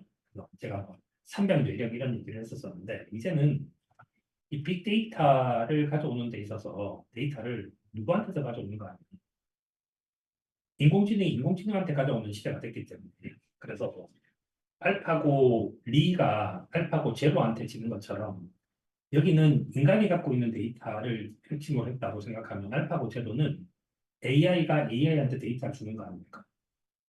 그런데 이렇게 데이터를 만들 때는 인간이 갖고 있는 유니버스를 넘어서지 못하는 제품을 만들게 되는데 AI가 AI를 만든다고 생각을 하면 인간은 벗어나는 것을 만들어지니까 예전에는 인간이 갖고 있는 수준에서만 신약 개발이 만들어졌는데 인간이 개발할 수 없는 부분이 만들어진다고 생각하면 여기는 우연히 의해서 만들어지는 건데 우연을 되게 잘 만들어내는 것이다. 여기서 알파고 제로부터 만들 수 있는 서비스는 신약 개발이 1번이죠. 그 말은 무슨 뜻인가 하면 그 인간의 범위를 넘어서는 수준에서 제품을 만들어내는 거죠. 제품을 만들어내는데 그 자연계 중에서 오늘 이제 했던 얘기인 건데 모든 자연계는 파워로우라고 해서 몇 집합을 다루는 거죠. 근데 인간이 만든 데는 뭐였는가 하면 노멀 디스트리뷰션에서 정규 분포를 다루는데 AI는 무슨 세계를 다루는가 하면 다시 몇 집합을 다루요. AI는 뭘 되게 좋아하는가 하면 그 이상적인 것들이 더 많이 나오는 그러니까 그런 것들을 훨씬 더 이제 선호하는 것이 만들어지는 거죠. 그래서 AI가 만들어낼 세상은 인간이 만들어낼 세상보다 유니버스가 훨씬 더 크고 가장 큰 혜택을 받을 수 있는 것은 저는 우연에 의해서 만들 수 있는 이런 시작이라든지 신소재 개발이 없는 거예요. 그걸 생각을 하면 그 헬스케어 파트에서 뭐가 있을 건가 하면 이 중에서 분명히 하나의 위너가 다른 애다 죽여버리겠죠. 하나의 위너가 다른 애다 죽여버리겠죠. 그래서 ETF보다는 개별 종목이 더 나았고 그래서 그게 이제 누가 될 거냐가 이제 되게 중요한 게 됐고, 그러니까 이제 인공지능을 훨씬 더 잘 사용하는 어떤 회사가 신약 개발을 하고 해서 이제 속도를 내면 이제 제가 이제 왕이 되겠죠. 저는 그렇게 되는 거라고 생각해요. 그다음에 하면서 제일 놀라웠던 건 뭐가 있는가 하면 비해줬기.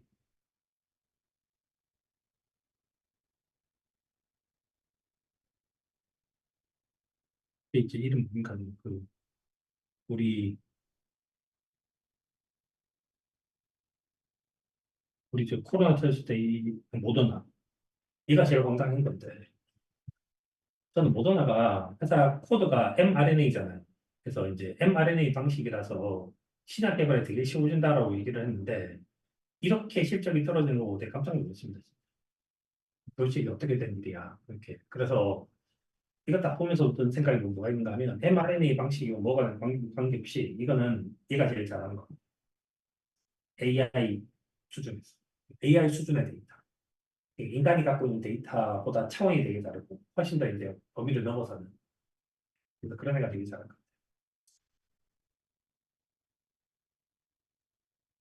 그다음 제가 월요일 날 좀 말씀드렸는데 저는 지금 현재 시장 상황이 1994년도에 넷스케이프 내비게이터가 왔거든요. 넷스케이프 내비게이터. 이때 넷스케이프 내비게이터가 시장 점유율이 90% 넘었습니다. 그러다가 이제 인터넷 익스플로러가 만들어져서 MS가 만들어져서 얘가 다 죽어버린 거죠. 예.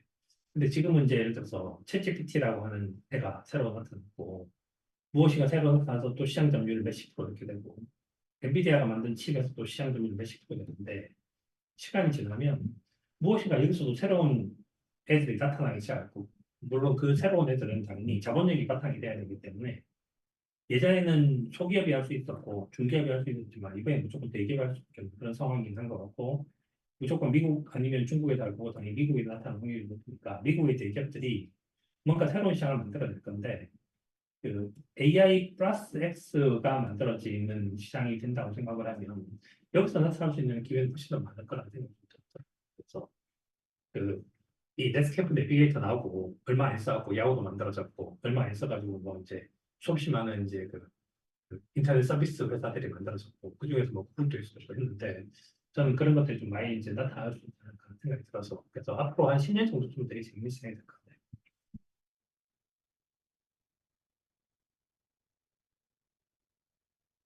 저는 지금 현재 이렇게 생각하고 있어요. 그래서 현재 현금을 약간 확보하는 것도 좀 괜찮다고 생각해서 현금이 한 10% 정도 좀 있었는데 좀 더 느린 것도 있죠. 좀 더 느린 것도 있고 그다음에 예, 그 지금 현재는 주식시장은 왜 좀 위험하다고 생각하는가? 밸류에이션이 너무 부담스럽고, 그다음 하이드도 너무 많이 올라와 있어서 그것도 부담스러운 부분들이 있고, 그래서 하이드 생각해서 좀 약간 줄이는 것도 있고, 채권을 약간 줄이는 건 아까 얘기했듯이 경기 지표가 모멘텀이 약간 변화가 생기기 때문이다. 그래서 저는 그래서 약간 좀 줄인다고 생각합니다.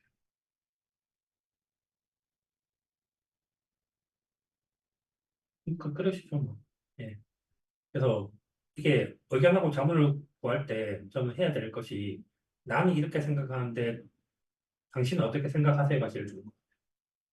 그래서 이게 우리는 뭘 해야 되는가 하면 그 공부를 해야 되는 거니까 뭐 당연히 이제 분석하고 이렇게 하는 건 저는 되게 좋다고 생각해요.